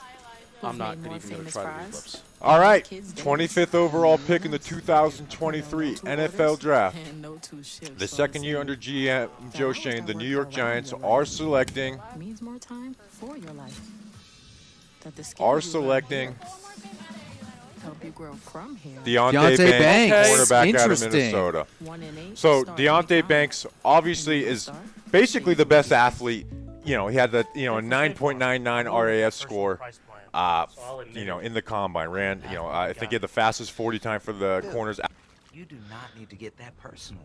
The State Farm Personal Price Plan simply helps you create an affordable price. Bills traded up for Kincaid? What?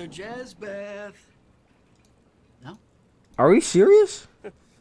They must have really not wanted the Bengals to get him. Or the Cowboys were really in on him. Mayer is still on the board as well.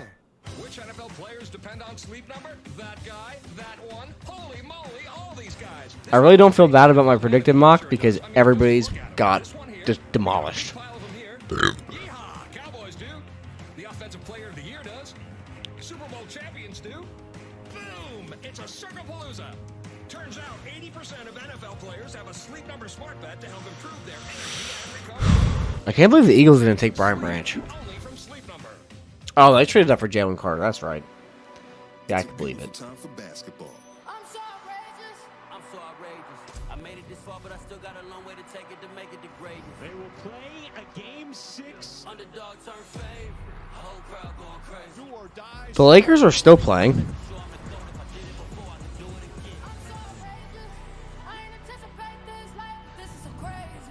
Knicks tape, 2023. That's all I gotta say. With 2 Game 6s Friday on ESPN. Dude, is Levis gonna fall out of the first round?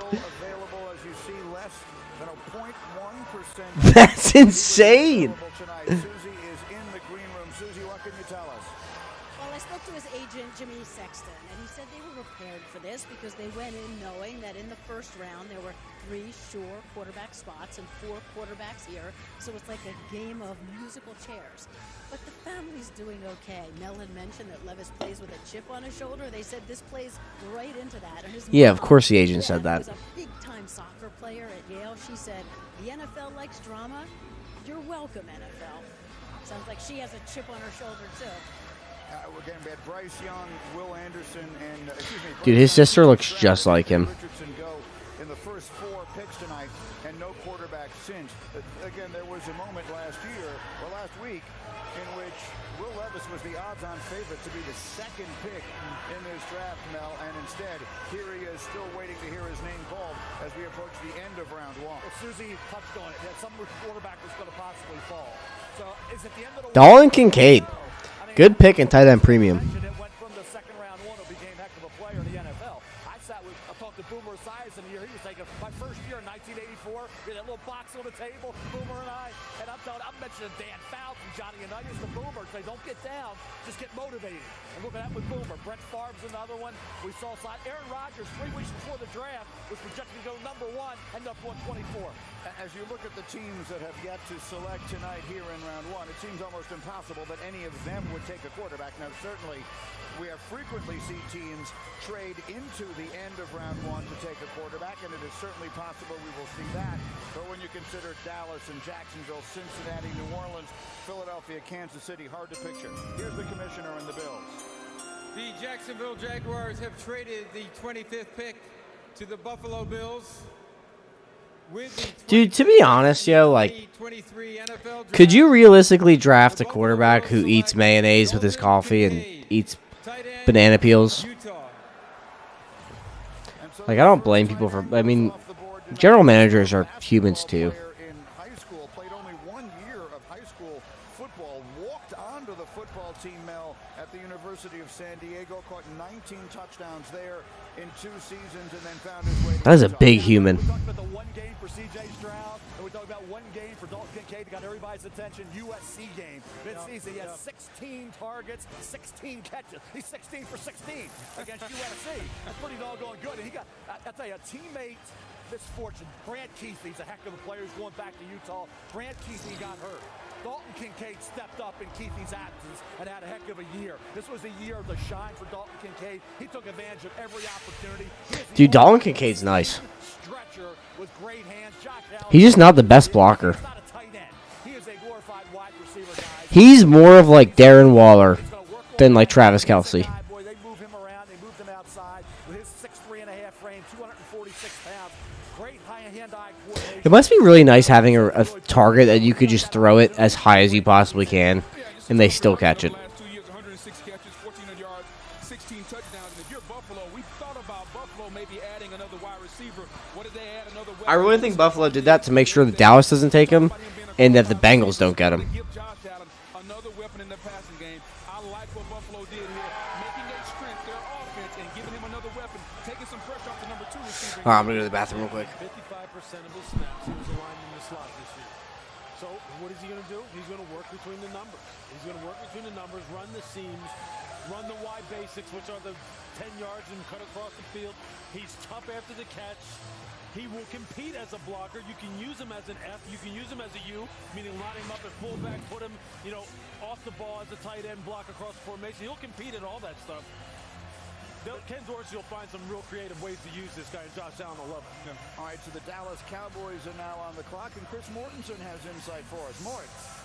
Well, with the pick of Dalton Kincaid to the Bills, and the Bills jumping in front of the Cowboys, this is about where we expect these tight ends to go.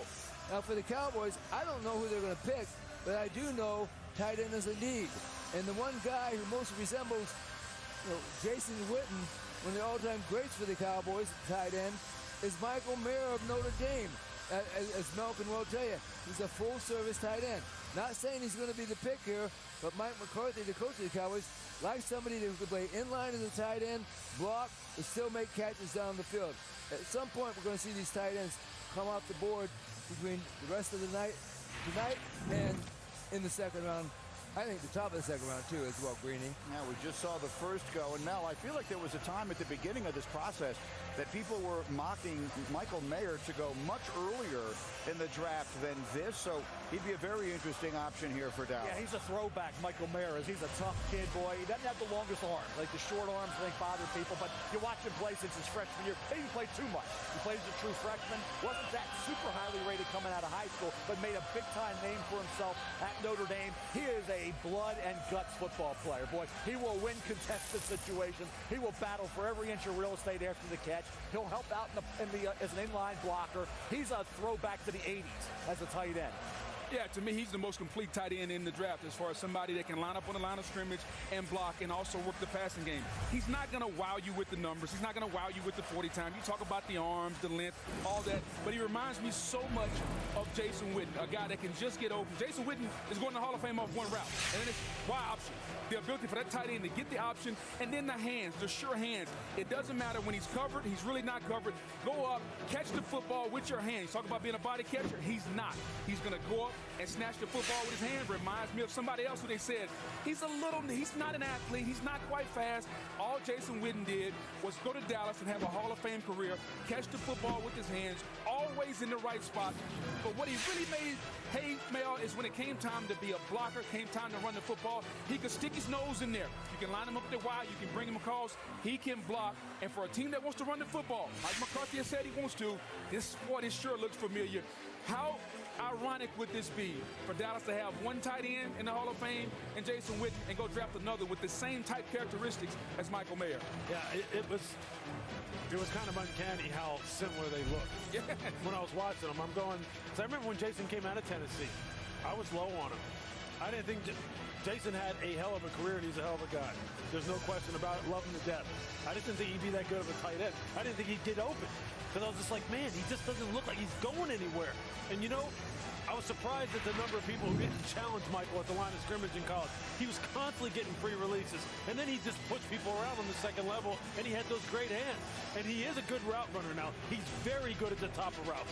Very, very good at that. It's almost like too easy of a pick for them. I'm a dumbass. Taken a lot of time to make this decision here, and so one wonders if perhaps we will see a trade. Certainly something has happened, as you see. I basically said I don't think the Falcons. People are complaining that the Falcons pick was bad. I don't think it's bad. It's just nerds complaining about positional value. Like, it wasn't a bad pick. You guys were a game out of the division, and now you have an elite running back from a coach who runs an elite running scheme who had Derrick Henry. Why is that a bad pick? You guys had Ryan Tannehill in Tennessee and won 1,000,000 games. Why is that a bad pick? How many AFC 1 seeds did you have with no quarterback, basically? And you had A.J. Brown, who you obviously held back. Like, Bijan Robinson is probably going to win you that division. Oh, but what I was saying was that the Chris Collinsworth had the Chiefs drafting Hendon Hooker. I mean, Cowboys got to be taking Joey Porter here, right? Ooh, Cyrus Torrance. Continue to speculate about the possibility of a tight end. Well, when you look at Mozzie Smith. They were in the bottom quarter of the league as far as rushing yards per game. So, I mean, I just the tight end makes more sense to me here as far as, you know, what they want to get done offensively and how maybe they want to have a control. Mozzie Smith, dude. I mean, oh, just seems to be a reach of the people that are available right now. What a terrible pick. So look, I mean, when you know that in the NFC, that you're going to have to be able to control the line of scrimmage, especially in their division against Philadelphia, maybe defensive tackle makes sense. I just don't know who. Who's the player that came in, and he was kind of like a chess piece. Okay, when you talk about Michael Parsons, edge, linebacker, they blitzed him. Nolan Smith has some of those same characteristics, and he ran 4.3, just like Michael Parsons. So maybe they get another chess piece like that they can move around. I mean, big guys make more sense only to me, only because, look, I saw Jason Kelce. Dude, oh my God, Mozzie Smith. Jaguars masterclass, yo. They wanted Brian Branch, traded back, and still got Brian Branch. Give it to me. So I don't know, maybe defensive tackle makes sense. I don't know. We're going to find out now. The Cowboys have taken some time, and the commissioner is here to announce the Giants have traded up, swapped a wide receiver or press man corners that try to beef up the defense perfectly. Like, Adoree Jackson's a good player. At 25, they had to change Dallas fall to 17. I was shocked about so many different things. Here we go. We are about to find out, where are the Giants going? The Jacksonville Jaguars have moving in the right direction, for sure. I can't believe they took Mozzie Smith. Giants need better players. Go BPA. I mean, honestly, the Cowboys are really good at drafting, so that might be a better pick than I'm making it out to be, but I'm down. I'm down for Deonte Banks. Deonte Banks is a very...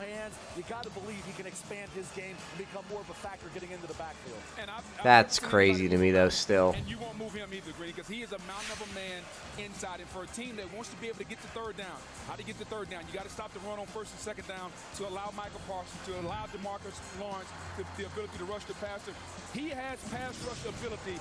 It just won't look clean. He can push the pocket. Now you have Lawrence and Parsons coming off the edge. The numbers won't show up, but A Big Ten tackle in the. How? I mean, yeah, I don't know about that. It's a run stopper for certain, but which running backs did he go up against? Keaton Mitchell? Kendre Miller? You have 34 reps. You should be ragdolling people, and you're not. I mean, I guess that's why you slipped down to this area of the draft. Curious who the Jaguars are going to take. I like Nolan Smith to them. All right, the Jaguars are on the clock after moving back twice already tonight. Very much in keeping with the theme of tonight. What a night it has been. Trades galore, and we are still waiting for the home team, Kansas City, to wrap it up with the final pick of round 1 of the NFL draft. And we continue in just 5 picks left. 4 picks left. No, 5 picks left because this one counts. YouTube is now the home of NFL Sunday Ticket. Does this mean you can watch NFL Sunday Ticket? I wonder if the draft order is updated for like future picks. YouTube celebrities now. Yes, to every one of those things. Sign up now and get our lowest full season. So this is price of the year Houston. on YouTube and YouTube TV. Oh no, the Cardinals have this pick now. It's a good trade. And the Lions have.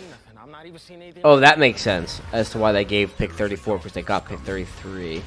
How big can this guy be? He eats planets, so like way bigger than a planet. Let them come. I'll tell you what though, day 2 is going to be way more entertaining than day 1, I think. And day 1 was sick. Will say hooray, and for just $6 your wallet will too. When hunger calls, you know what to do. EK, have it your way.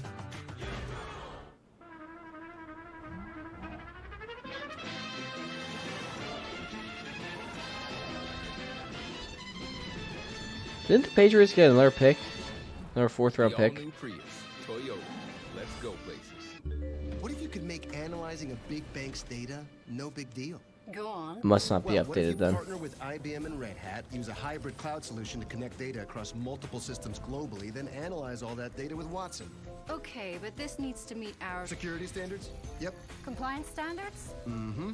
So they get the insights they need Yep. in real time to make quick decisions. Check. Did anybody have Mozzie That's Smith in the hybrid first cloud round? solution IBM and a global bank created. What will you create? IBM. Let's create. A perfectly poached egg, English muffin, shredded beef, and roasted peppers, creamy hollandaise. New Eggs Benedicts in 4 delicious flavors, only from IHOP. Download the app and earn free food with every order. Need to hit the road if we're gonna beat the traffic. What? I think the Deontay Banks pick was actually pretty good for the Giants. He did have a 99.99 RAS score.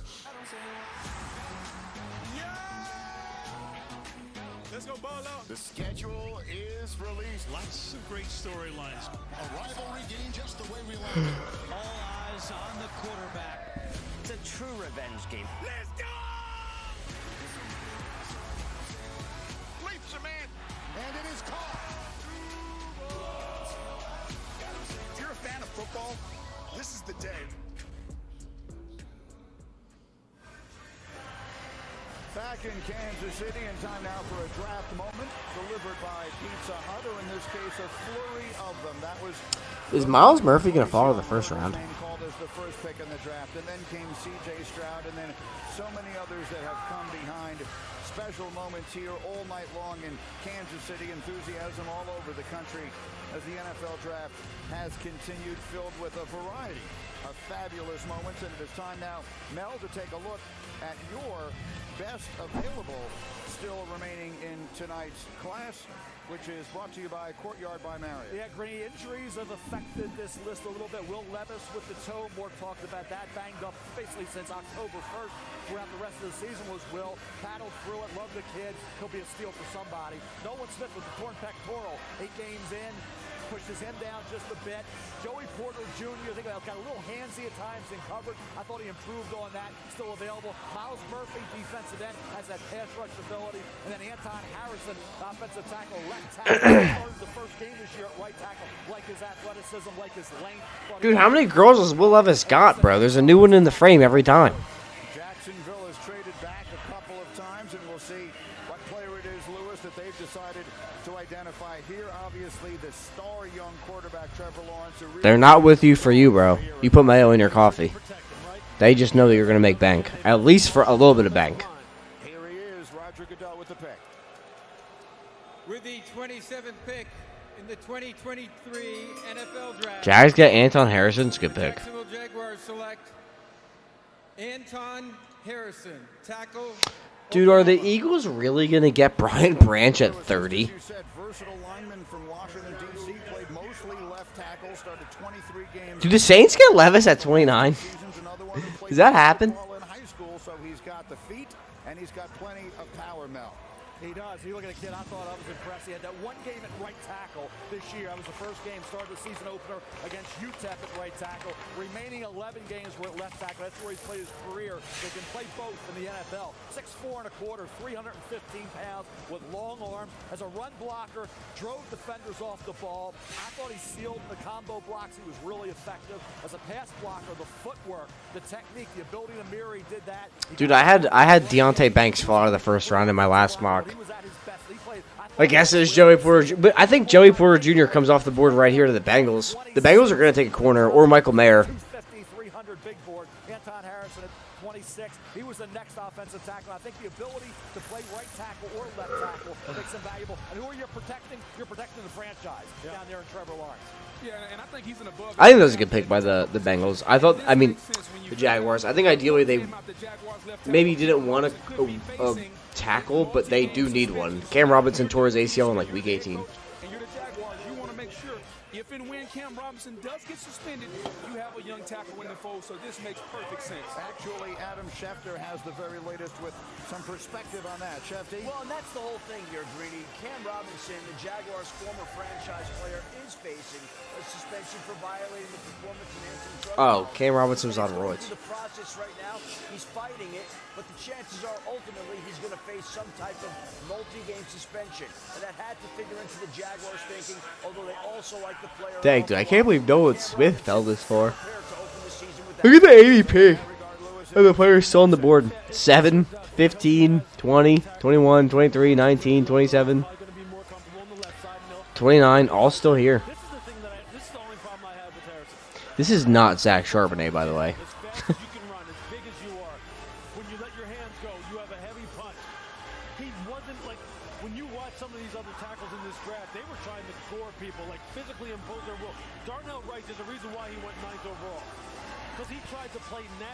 This kid has the physical ability, the same kind of physical ability as some of the higher rated tackles, but he didn't have that same kind of nasty temperament.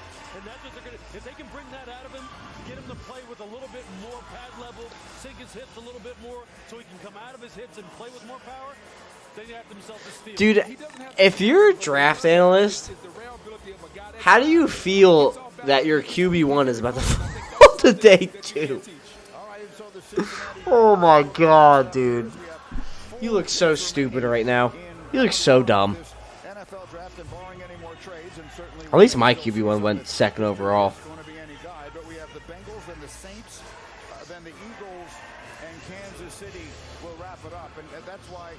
So funny, dude.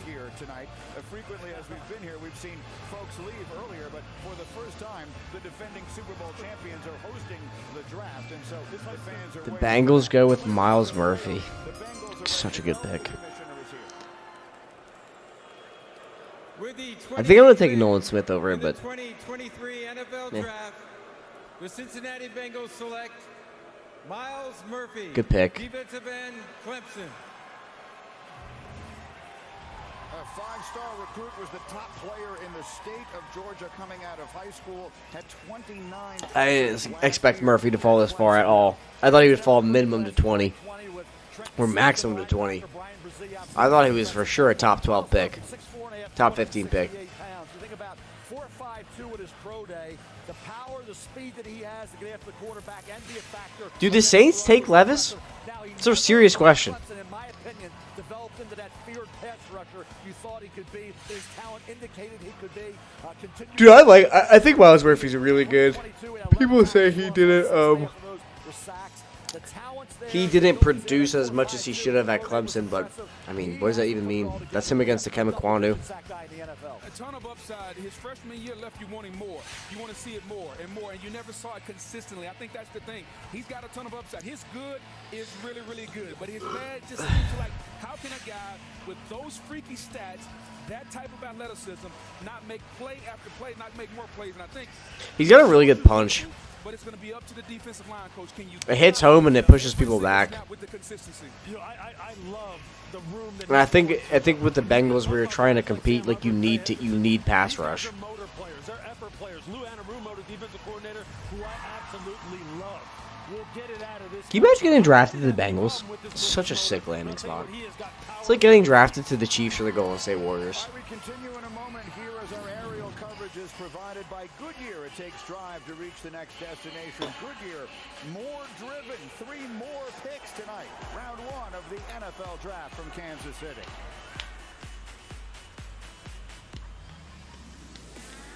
Let me be direct. You're doing TV wrong.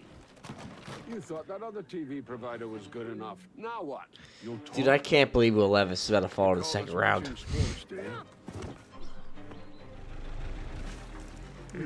Oh my God. So much in life is a compromise. But with #1 customer satisfaction, DirecTV never. I like Keon White. Get out of I here. will say. Guarantee your low price for 2 years. I think the Saints probably take Osiris Torrance here. Next on Behind the Series. Let me tell you about the greatest roster ever assembled. The Monster, the Outlaw, and you can't forget about the Boss. Dude, this commercial's about to make me act up and go get some Subway. The Subway Series. At 11:30. Greatest menu of all time. Ego, the #1 rated brand in cordless outdoor power, brings you the world's first power load string trimmer with Line IQ technology. So smart, it loads the line automatically and keeps the line extended to maintain full trimming power. With Line IQ, there are no bumps, so you work faster. Powered by Ego's patented 56-volt arc lithium battery technology, it runs 56 batteries, dude? That's insane. Plus, the same battery powers all Ego. There's so many batteries. Think about that. Like, you gotta get a 24-pack of batteries, which is like $20. Could be our job. Travel. 56 batteries? That's insane. But here's the thing. If you follow For a weed whacker. wherever it takes you, you'll always find what you're looking for. I love how this dude circles the name Johnson like it's not the most generic last name of all time. That's my guy, Johnson. Destined for greatness. It doesn't get any better than this. Saints really deliberating here. Rainbow, and that's why I mean, I think it's gotta be... See? Now they're protected. Cheers to that. I don't think they're gonna take Levis. I don't know how I'm gonna drink I this don't now. think No so. idea to bring down, bro. Yeah, I didn't think I think it's gonna be Branch, Porter, Torrance, You ever been with an Afghan? or Michael Mayer. I have been in the camp of like the Saints should get a tight end for Derek Carr because he had the connection with Darren Waller. I think I got something. How many of these should we eat? All of them? Give me a sec. You look different. You look different. Dogs eating mushrooms. Is it my human hand? Hold up, strays. Only in theaters. That actually looks really funny. I didn't realize it was rated R. In NCAA gymnastics, maybe even in the world. Fantastic. There it is. Oh my gosh. Feels like a change is coming. There have been 80 years of drafts. I'm told the pick is in. Thousands of names. It doesn't matter, Jackson. It's such a delay. Like hearing yours. A spectacular moment for this young man. Did the Saints pick already? I think for tomorrow, if I could get the stream up, I don't know if I will. If I could get the stream up for tomorrow, I'm going to try to figure out the delay before the draft. I rushed home because we're doing inventory at work, and I just threw it up. And I was having problems with Twitch, and my computer is spazzing out. I didn't have time to look through it all. But we'll do a watch along tomorrow if I can get home. I'll tweet it out if we're going to do it or not.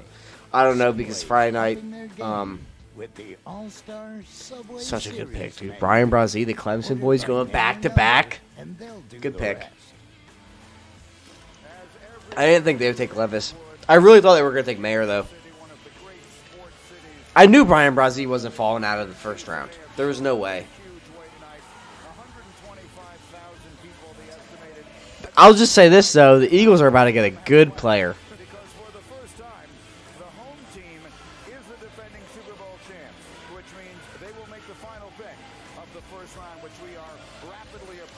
Dude, that's wild. These are like all Chiefs fans just waiting for this pick. I still think Steve Avila is going to sneak into this first round somehow. And then Kansas City will make theirs. The Saints pick is in. Lewis, very quickly, what direction should they be looking? But they need more pass rush on defense, especially on the interior to help a guy, to help out some of their defensive ends. They're getting a little bit older at the position. They got to beef it up on the defensive line. Day 2 hot take. New Orleans, obviously, in the last few years, they do bring in Derek Carr to play quarterback for them this year, so they will go. See, this is my thing with day 2 with this draft. If I was a general manager, I would want as many dart throws from between 33 to 100 as I possibly can get.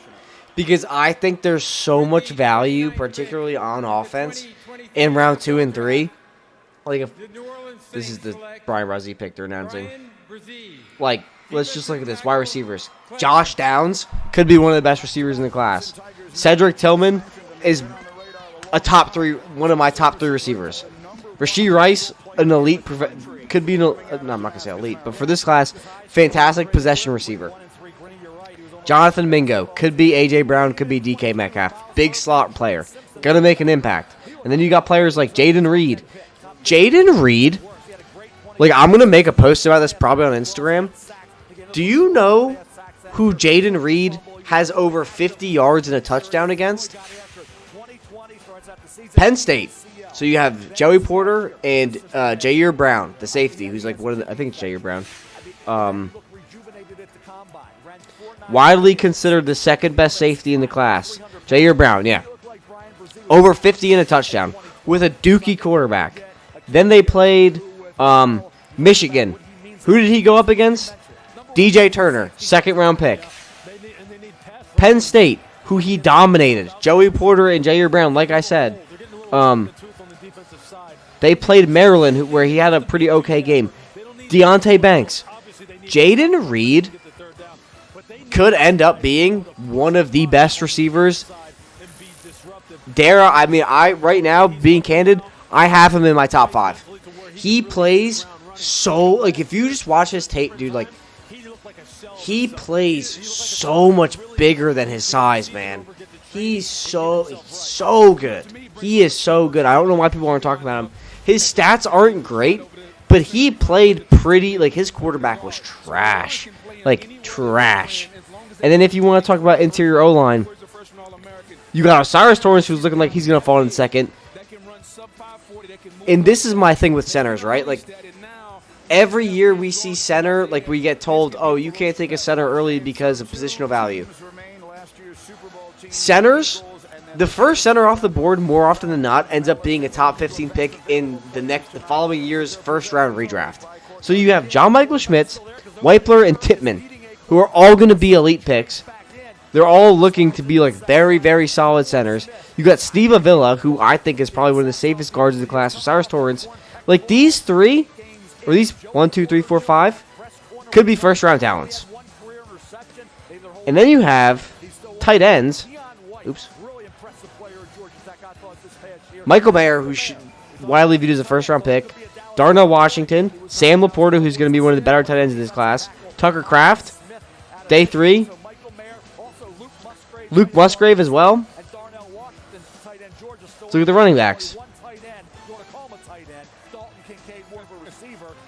Zach Charbonnet, who's going to be a very solid NFL running back. I don't know how he'll be in fantasy. He's just going to get a ton. He's going to get a ton of He's going to be on the field forever. Tyjae Spears, another good pick. I think Devin Achane is a little small, in my opinion. Dwayne McBride, Tank Bigsby, who people don't realize, like, Tank Bigsby, Auburn's offensive line by every single metric was the worst run blocking unit in all of college, like one of the worst run blocking units in all of college football. I'll put it to you this way: do you know how many yards per contact he was average? Do you know how many yards he was averaging before contact? 0.5. That is a foot and a half before the line of scrimmage. Tank Bigsby was getting a foot and a half before the line of scrimmage. I mean, after the line of scrimmage, before contact. That's insane. Dwayne McBride is this year's Brian Robinson. Tyjae Spears is a dude all back. He's a little bit small, though. 5'10", 201. Pretty good size. Not elite size, but I think he'll be a very good running back. He seems like a Patriots running back to me, honestly. Corners. The other thing with day 2, corners. Joey Porter could fall to day 2. Cam Smith will be day 2. Tyreek Stevenson, day 2. DJ Turner, day 2. Clark Phillips, day 2. Keely Ringo, day 2. Julius Brents, day 2. Darius Rush. These are all, I would say, 1, 2, 3, 4, 5, 6, 7, could be first-round picks in redrafts. These are all like elite prospects that just fell because this class is. They didn't fall because they're bad. They fell because the class is so deep, so deep. Another player that Jaden Reed demolished, DJ Turner. D-line, not a crazy amount of talent there, but edge room. This is another one. Felix Anudike Uzoma. PFF guys are really high on this guy. He tested out really well. Adetomiwa Adibarwe, potential first-round pick. B.J. Ojolari, one of my top sleepers in the class. Keon White, one of the top sleepers in the class. Isaiah Foskey was projected to be a first-round pick at the beginning of the year. Derek Hall, PFF is super high on Derek Hall. Carl Brooks, Byron Young, he's got mentioned a lot tonight. Like, this class, I think because there's so much uncertainty, I would want more second and third round picks than I would want first round picks. I guess that's my hot take. I would rather have more dart throws in day 2, day 3 than day 1. I think that if you're looking for an X like the Giants, if the Giants really want to get an X receiver, he's right here. This kid dropped over 100 yards and a touchdown twice against Georgia and Alabama. Once with Joe Milton. Like, Eagles pick is in. Nolan Smith. Seeing Roger Goodell do handshakes makes me want to cringe.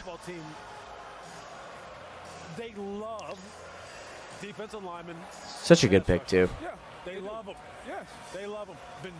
I was super high on Nolan Smith. I thought he'd be a top 15 pick. I think he fell because of the pec.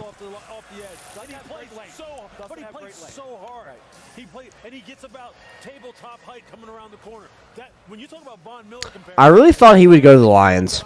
I know the Lions were going to go edge and then Kancey or Smith.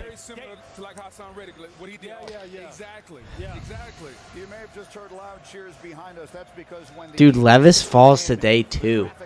That's wild. So many of the cheers from the 125,000 fans who are here. I have not done this scientifically, but I think 124,000 of them are from Kansas City and are rooting for the Chiefs. It has been remarkable to see how excited this city has been, and understandably so. We are 2 months away from them celebrating a Super Bowl championship with a parade that culminated almost exactly. Jackson, who are you looking to draft? I mean, I don't have any picks. Who are you looking to draft in Fellowship?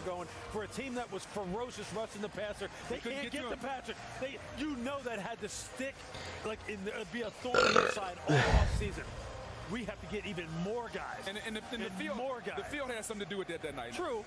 All right. You know what? You can never have enough, right? Yep. The Eagles entering the stage with the commissioner is Donna Kelsey, the mom of Jason and Travis, to announce the Eagles pick. And there we go. Are those the dudes from Dude Perfect?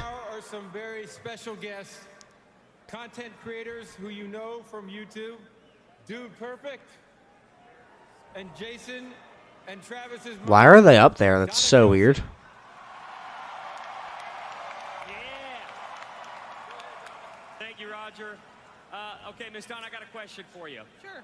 So when you've got both boys playing in a game on TV at the same time, Right. okay, Travis is there, Jason's there, how in the world do you decide which game that you're going to watch? Man, I don't know. That's really tough. I don't know. It's just tough to choose. We had a feeling that would be the case. Which picks do you have? Something a little bit special for you to help you break the tie. Here's the deal. We've got a custom coin with Travis and the Chiefs on one side and Jason and the Eagles on the other. If your boys are playing at the same time, all you have to do is flip it, and it takes the decision out of your hands. Should All we right. try it? Let's try it. It's Travis and the Chiefs! It's actually such a good idea because you can't go wrong. You either get the Eagles pop or the Chiefs pop. Which pick do you have, Jackson? Great. You ready to do this? Yes. 17 Let's see who's going to be joining Jason and the Philadelphia Eagles. With the 30th pick in the 2023 NFL Draft, the Philadelphia Eagles select Nolan Smith, linebacker, Georgia. Well, Lewis, there's your guy, and at some point, do the Philadelphia Eagles Let's see, 107. to the Bulldogs? Oh, I can't give away my secrets yet either, buddy. Either, buddy.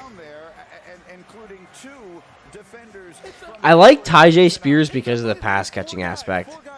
And because we're in one QB, like, you got to think, like, who are the first few picks going to be? Dude, what are your thoughts also, like, what are your thoughts on like, remodeling Fellowship? Because I think that we started it when Dynasty was pretty new, so, like, a lot of our guys, like, didn't know what they were doing. And they ruined their teams. And, like, we had Jake Staples basically nuke his team from day one with that Ezekiel Elliott trade. Like, what do you think? What are your thoughts on how to change the league? Because I'm open to anything. I know Josiah really wants to keep it the same, but I'm like down to hear anything. I'm not saying we nuke it. I'm not saying we keep it. I think it would be cool to, like, somehow start from scratch, but compensate for the picks gained in the future. So, like, maybe we could do something like... That's what I'm saying. Like, this has to be the last year or we restructure. I think it would be pretty cool if we did, like...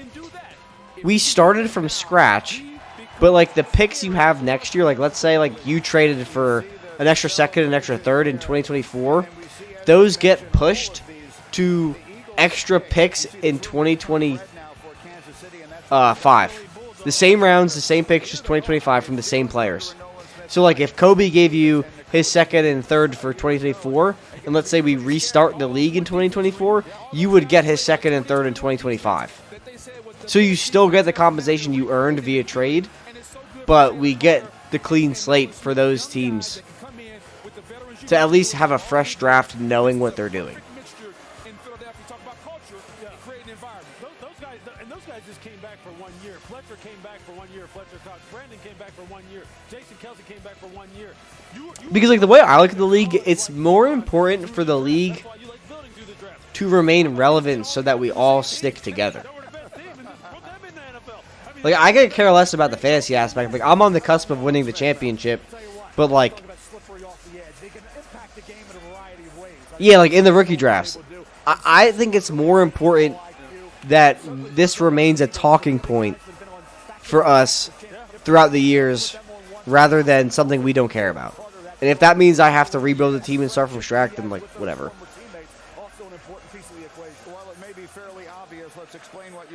So that would be cool. Like, you get to do, like, let's say, like, 2 keeper picks, and you keep your draft comp for the next year. That's what I'm saying. Like, we have to prioritize keeping it as, like, a focal point. And I think that if we start from scratch, and, like, I feel like there should be a way, like, because I'm in a few dynasty leagues where they're year-round. Like, people are trying to trade all year long, up to the deadline, and then through the summer, and then, like, rinse and repeat, and it's so much fun. But, like, how would we convince everybody to, like, feel that way? You know what I mean? Like, how could we capture their engagement. And try to get somebody to replace Frank Clark coming off the edge because he's no longer there. You can always fortify your pass rush. But Okay. this is a luxury pick for a team that has Patrick Mahomes and a ton of young secondary guys that contributed at a high level on the back end. I'll make a note of this. Team, like we talked about Seattle, like we're talking about Philadelphia tonight, that has done work in the draft over the past 2-3 years. Brett Veach, the general manager of the Chiefs, has done work. Okay, this team is set. You talk a bunch of young guys on the defensive side of the ball at all 3 levels. They have revamped their offensive line again, maybe made it even stronger. They found a running back in the 7th round last year, Pacheco, who's become a stud. Now, they need some more juice at the wide receiver position. They need to continue to make sure that Patrick has enough guys. And Travis Kelce can't. I mean, right? What's Travis now? 34 years old. Yeah, right in there. So I mean, and you have some tight ends now who could possibly. Yeah, I agree. When we were in the same, like when we all lived in New York, it was like we could just bug each other. But I think that. Starting offensive tackles from the Super Bowl, Orlando Brown Jr. Oh, Ethan, don't worry about that. We're gonna. I think were those leagues for the Reloaded leagues. We're talking about our college league. For Reloaded, we're gonna just rip it to shreds. Like I'm not even gonna renew the leagues, and we're just gonna do one league, probably keeper. So it's like half dynasty, half just redraft, and then we just ball out. Good to see you for the last possible pick of the draft. Dickhead. He'll be probably a second-round pick. We're going to get to that list tomorrow for rounds 2 and 3. Right now, we might go back to Nolan Smith. He was 12 on a big board. Philadelphia gets him at 30. Wow. So, I mean, again, the Eagles setting up, get the number 1 player on my board, and Jalen Carter at what? This was the worst Celtics I've ever had in my life. That's the way you draft. That's getting value. You mentioned Felix and Chiefs pick is in. They need a tackle. It would be a dream. He is originally from Kansas City, so he would be the ultimate in local picks here. And again, this will be the Dude, I cannot believe Levis fell in the second round. That's insane. Oh, dude, why aren't you saying anything in the chat? What did you think about the Giants pick? It's only the 31st pick of the first round, but there will only be 31 picks. So this is the last Molded pick of the by night, it. and as always, the defending Super Bowl champ will make it. And we are here in Kansas City where this celebration has continued. Yeah, but we're gonna redo Reloaded in a way where it's gonna be one league. Do you think we should do Dynasty, Redraft, or Keeper? I think Keeper would be pretty cool because I'm not in any Keeper leagues, and it's like half and half. You don't get the picks, but you get to keep players you hit on. You know what I mean? So like for that, like if you drafted like Zach Charbonnet in the 7th and he pops off. Dude, I don't know how we didn't trade up for JSN when he was there at 19. I thought for certain like the Giants were going to be like, oh, the Bucks and the Bucks wanted to trade back. I wonder what grade they had on him. Like, but I'm also fine with it at the same time because like I was talking to Jackson. He asked me what my hot take was. Like,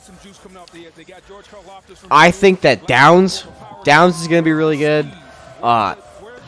Tillman is one of my top receivers in the draft. I don't know what I'm missing with this, but like he was hurt this year. He demolished Alabama and Georgia, and look how many Georgia players just got drafted this year. Rashee Rice, I think, is a possession receiver, which is what we need. And he has the speed to take the top off. Jonathan Mingo, big slot, like I was texting you about earlier. Michael Wilson as well. I think we need to take a receiver tomorrow. I would rather be aggressive and trade up to have 2 second-round picks rather than pick in round 2 and round 3. I'd rather get aggressive, take a center and a receiver. What's up? We've had runs on positions. We had the 4 wide receivers go in a row. And you talk about the defensive line. We had Mozzie Smith and you had Miles Murphy. I can't hear you. Like I say, you had guys sliding through. Like Smith drops to the late first round. Other teams trying to trade for possibly the Giants. He's got the length. Yeah, dude, I don't know why we traded up 1 pick because, like, if we really wanted, we must have not wanted Joey Porter then. Like, the Giants must have been out on. All right, Jackson. Good night. I'll see you tomorrow. Yeah, dude, I don't know. I don't know why the Giants traded up 1 pick. I tweeted about it. It was kind of weird. I guess they really didn't want Joey Porter, and the Jaguars must have been in on Deonte Banks. Like, I don't know what the point of that was. this year's NFL draft, and they will do so with an announcement to the House here in Kansas But yeah, it was weird. City right now. All right, see what the Chiefs do. Chairman and CEO of your Super Bowl champion Kansas City Chiefs. Yeah, I guess other teams could have wanted him. That's a good point. I mean, he tested out here. I will show you this. How about it, Kansas City? So, if you're not familiar with RAS score, RAS is just relative athletic score. Oh shit! Felix Anudike Uzoma. I thought it'd be BJ Ojulari. It's a good pick. Is he there? Did they even invite him to the first round?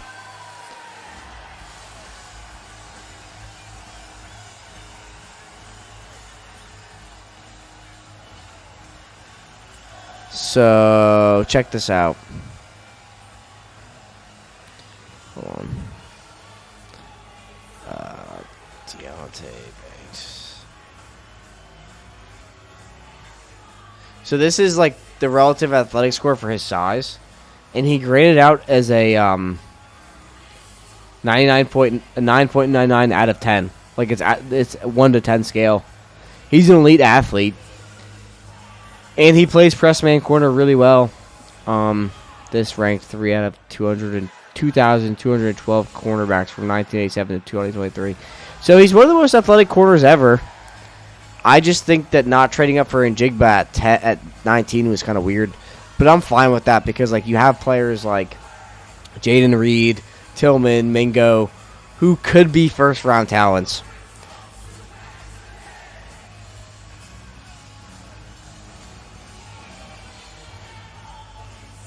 But anyways. All right, fellas. That's going to do it. 4-hour stream. That was actually really tiring. And I didn't think it'd be that tiring. But check out the Twitter. I'm going to tweet if we're going live tomorrow for day 2. I'll know at some point midday. I think day 2 starts around 7 o'clock. It's 2 rounds. Might be 6. But I'll let you know. Thanks for watching this draft with me. I really appreciate the chats and the engagement. And I will see you guys tomorrow. Drop a comment or tweet at me how you think your team did during the draft. But I'll catch you tomorrow. Peace.